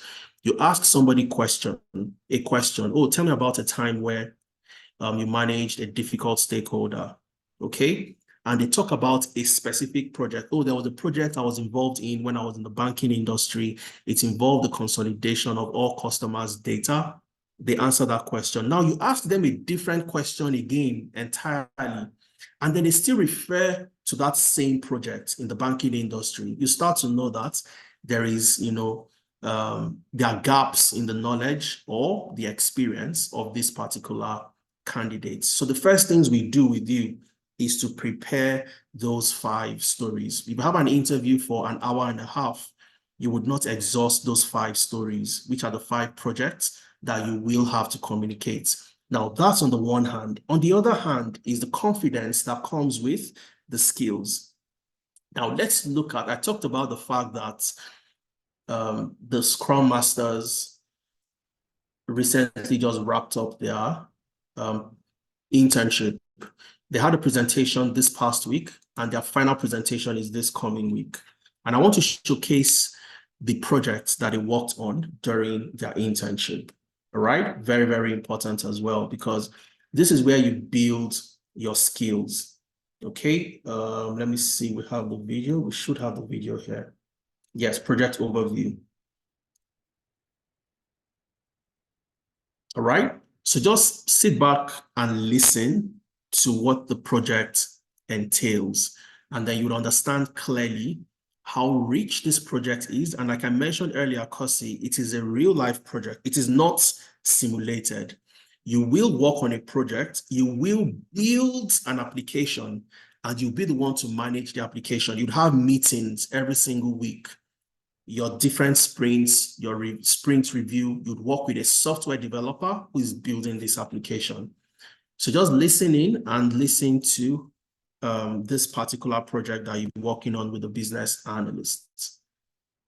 Welcome to your internship with Blue Sea Technology. The project involves the development of an employee self-service portal for the Human Resources Department of Blue Sea Tech Limited to make them more efficient. As the Scrum Master and Business Analyst, your role is pivotal in facilitating the agile development process and ensuring effective collaboration between the development team and stakeholders. In the process of developing an employee self-service portal using the Agile framework, the combined skills of a seasoned business analyst and an adept Scrum Master are crucial. They play key roles in ensuring the project stays true to its business goals, satisfies users, and delivers a high-quality solution step by step. The business analyst bridges the gap between business stakeholders and the development team, ensuring the solution aligns with the company's strategic objectives and meets user needs. On the other hand, the Scrum Master focuses on applying Agile principles to manage the development process efficiently, fostering teamwork, and ensuring milestones are met on time. Together, this partnership is vital for guiding the project to success within the dynamic Agile development environment. The project objectives are as follows. Portal features. Develop a user-friendly portal for employees to access and manage personal information, leave requests, and other HR-related tasks. Implement secure authentication mechanisms to protect employee data. Agile development. Set up and manage Agile ceremonies. Maintain the product backlog, ensuring it aligns with HR and employee needs. Clearly define roles and responsibilities for each team member. Collaboration. Foster collaboration between developers, designers, and HR stakeholders to gather a user. Regularly communicate project progress, challenges, and achievements to stakeholders. Sprint execution. Break down the development tasks into user stories and tasks, estimating effort and assigning priorities. Monitor and track sprint progress, addressing impediments, and ensuring timely delivery of increments. Okay, so we can go on and on. It's about 5 minutes. The video, it's about a 5 minutes video. So you'd see your responsibilities as the Scrum Master, your responsibilities as the business analyst working on this project. So the HR department currently has a very manual process. Okay, so you, Kosi, would be a Scrum Master on this project, ensuring that a HR employee self-service portal is developed and designed to meet the needs of this company. Okay, so let's just listen to the roles and responsibilities of the Scrum Master on this project, and then I'll just close it. It's about 30 seconds. Role of the Scrum Master. Facilitate Agile ceremonies. Maintain and manage the product backlog. Identify and eliminate impediments, monitor and track sprint progress, and foster collaboration within the team. Okay, so these are your responsibilities, and these are not things you're going to read. You're not watching videos. You are working as if you were working in that company in the UK as a Scrum Master. And this gives you the confidence. You won't doubt if you have the experience to, get a job at the end of the day. Okay, so you have, this is a full project, overview.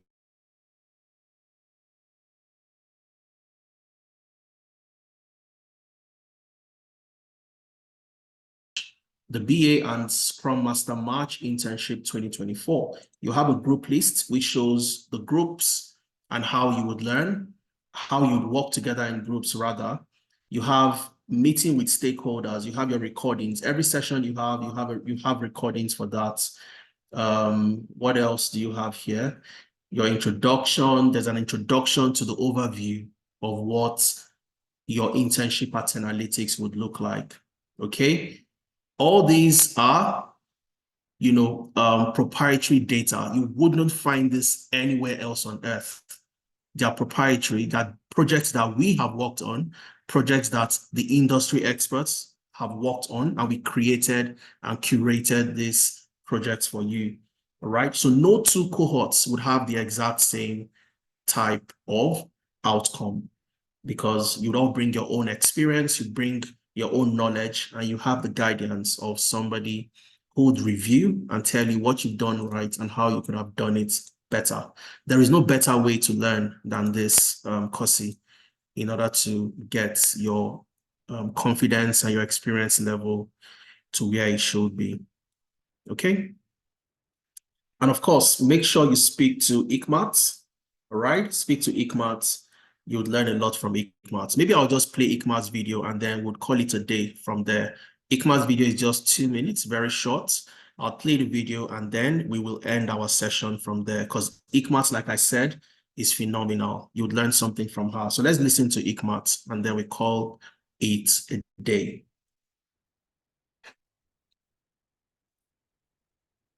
We gotta streamline these ideas. We need Grammarly. I've got your back.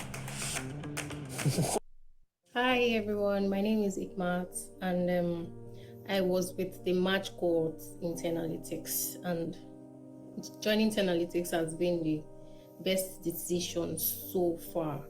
You know, for me, someone coming from a background of full housewife, because I had to stay back home to look after my child for 4 years, and then wanting to break into something new, wanting to go back into the workforce, you know, wanting to place myself in the society for better job opportunities. So it was a lot. And then I'm glad that Analytics came along, and then they presented me with so many opportunities right in front of me, better opportunities. And then I'm glad I took it. And then also the advice of do not sell yourself short, that Effie is always saying, it is very, very valid, because place yourself right, you know, don't sell yourself short. It's a very, very, very valid advice. You know, in Analytics, they will hold your hands like a child, you know, through the modules. You have the opportunity to go back and study. You have the opportunity to go back and practice. You have the opportunity to ask questions. You know, you have people you can always go back to, even outside of class hours. It's the most amazing experience so far, really. And then another thing is the interview prep, guys. That is another very important thing. I did my interview prep with Mr. Mohammed, and it is the best decision ever, because it was like he saw into the future. He knew what was going to be asked. And I'm glad that I wrote down all the things he mentioned. I went back to practice, and then when it was time for the interview, it was like everything he was mentioning, everything he mentioned, it was just, they kept on. And then when I was answering those questions, I was so confident, you know, because I already practiced. I did an Excel test, I did a maths test, and then they were really impressed. And another thing is, guys, it may not come as fast as you expect. Definitely you are going to get some no's, and then you may begin to think you're not good enough. You are good enough, yes. The no's will come, but always take it as a basis for learning and development, because after every interview where I got a no, I always make sure I get a personal feedback. So I work on those feedbacks for my next interviews. And yes, it worked. It really worked for me, because I got my first job 3 months into the program, my first job. But I couldn't take up the job because I was a student and I was only eligible to work 20 hours. So I couldn't take up the job. 3 months later, I got 2 jobs with full visa sponsorship. And guys, all the other no's before the 2 jobs prepared me for the yeses I got. So yes, the no's will come, but do not give up, because you always have Analytics to go back to. They are the best and the best thing that's ever happened to me. And then yes, and they are the most affordable one I've come across so far, and that's a very good advantage. So yes, Analytics for the win. Yeah, Analytics for the win. That's the amazing Ikmat, a recipient of our scholarship last year, and she's doing amazing stuff in the UK. All right. So like I said, we're going to have a clarity one-on-one session tomorrow. You have a question around, oh, I've been in this career, I've been in this industry, I don't know how to make a decision on the program to join. Join us tomorrow, Monday, and we will help you navigate that space. but you want to take advantage of the scholarship because the slots are not unlimited. They are very limited, and we are closing registration on Wednesday. All right. So you have those questions we possibly maybe couldn't answer today. Maybe we missed it or so on. Please join us tomorrow on Monday. You'd have fewer people on the call. You'd meet with me, you'd meet with Femena, you'd meet with other industry experts within Analytics to help you take that decision. All right. I would like to call it a day at this point. And while I'm doing that, please ensure if you have a friend, just like Ikmat and Kosi, I'm sure maybe Ikmat Kosi had a conversation before she joined today. Share the message to your friend, share the message with your colleague, share the message with your family member, somebody that you think can benefit from this. Monday would have 2 sessions tomorrow. One would be from 2 p.m. West Africa time. The other one would be later in the day at around 11 p.m. Okay, so 2 p.m. if you are in the US or you are in Canada, in Alberta, for example, 2 p.m. would be around 7 a.m. That might be difficult for you to join that early. Okay, so you can join the later one that starts at 11, which would be around 4 p.m. your time. Tomorrow is a public holiday, so I'm sure it will be easy for you to be a part of our session tomorrow and get those questions answered, the ones we haven't answered today. Share the message, follow Analytics, follow us across our social media channels, and we will be looking forward to having you start on the 6th of April. And for those of you that defer to the 4th of May, we will also be looking forward to having you commence your journey with us. All right? The most important thing is you secure your slots. A lot of people come. Last year, we wanted to do 300 women. We ended up doing 320. And a lot of people had to be dropped because there was a last-minute rush. Nigerians love last minute. Africans love last minute. Okay, so who might have to drop out because the scholarship slots have been exhausted. All right, take advantage, book your slots, join us tomorrow, and we will answer any questions that you have that we haven't answered today. Even if you've paid already and you want to be a part of the session, that's the best thing for you to do so that you get that, you secured your slots and there is no, situation that would ever come up whereby you'll be begging to still be a part of the scholarship. I would like to say a very big thank you to everybody who has stayed up until this moment, and I hope you've learned 1 or 2 things today. Thank you for letting us, be a part of your weekend. It's a wonderful Sunday. It's Easter Sunday, and to everybody celebrating Easter today, I wish you a happy Easter celebration, and thank you very much for being a part of our session. Have a wonderful week ahead of you, and I look forward to seeing you in class or seeing you tomorrow during the clarity session. Cheers, everybody, and have an amazing time.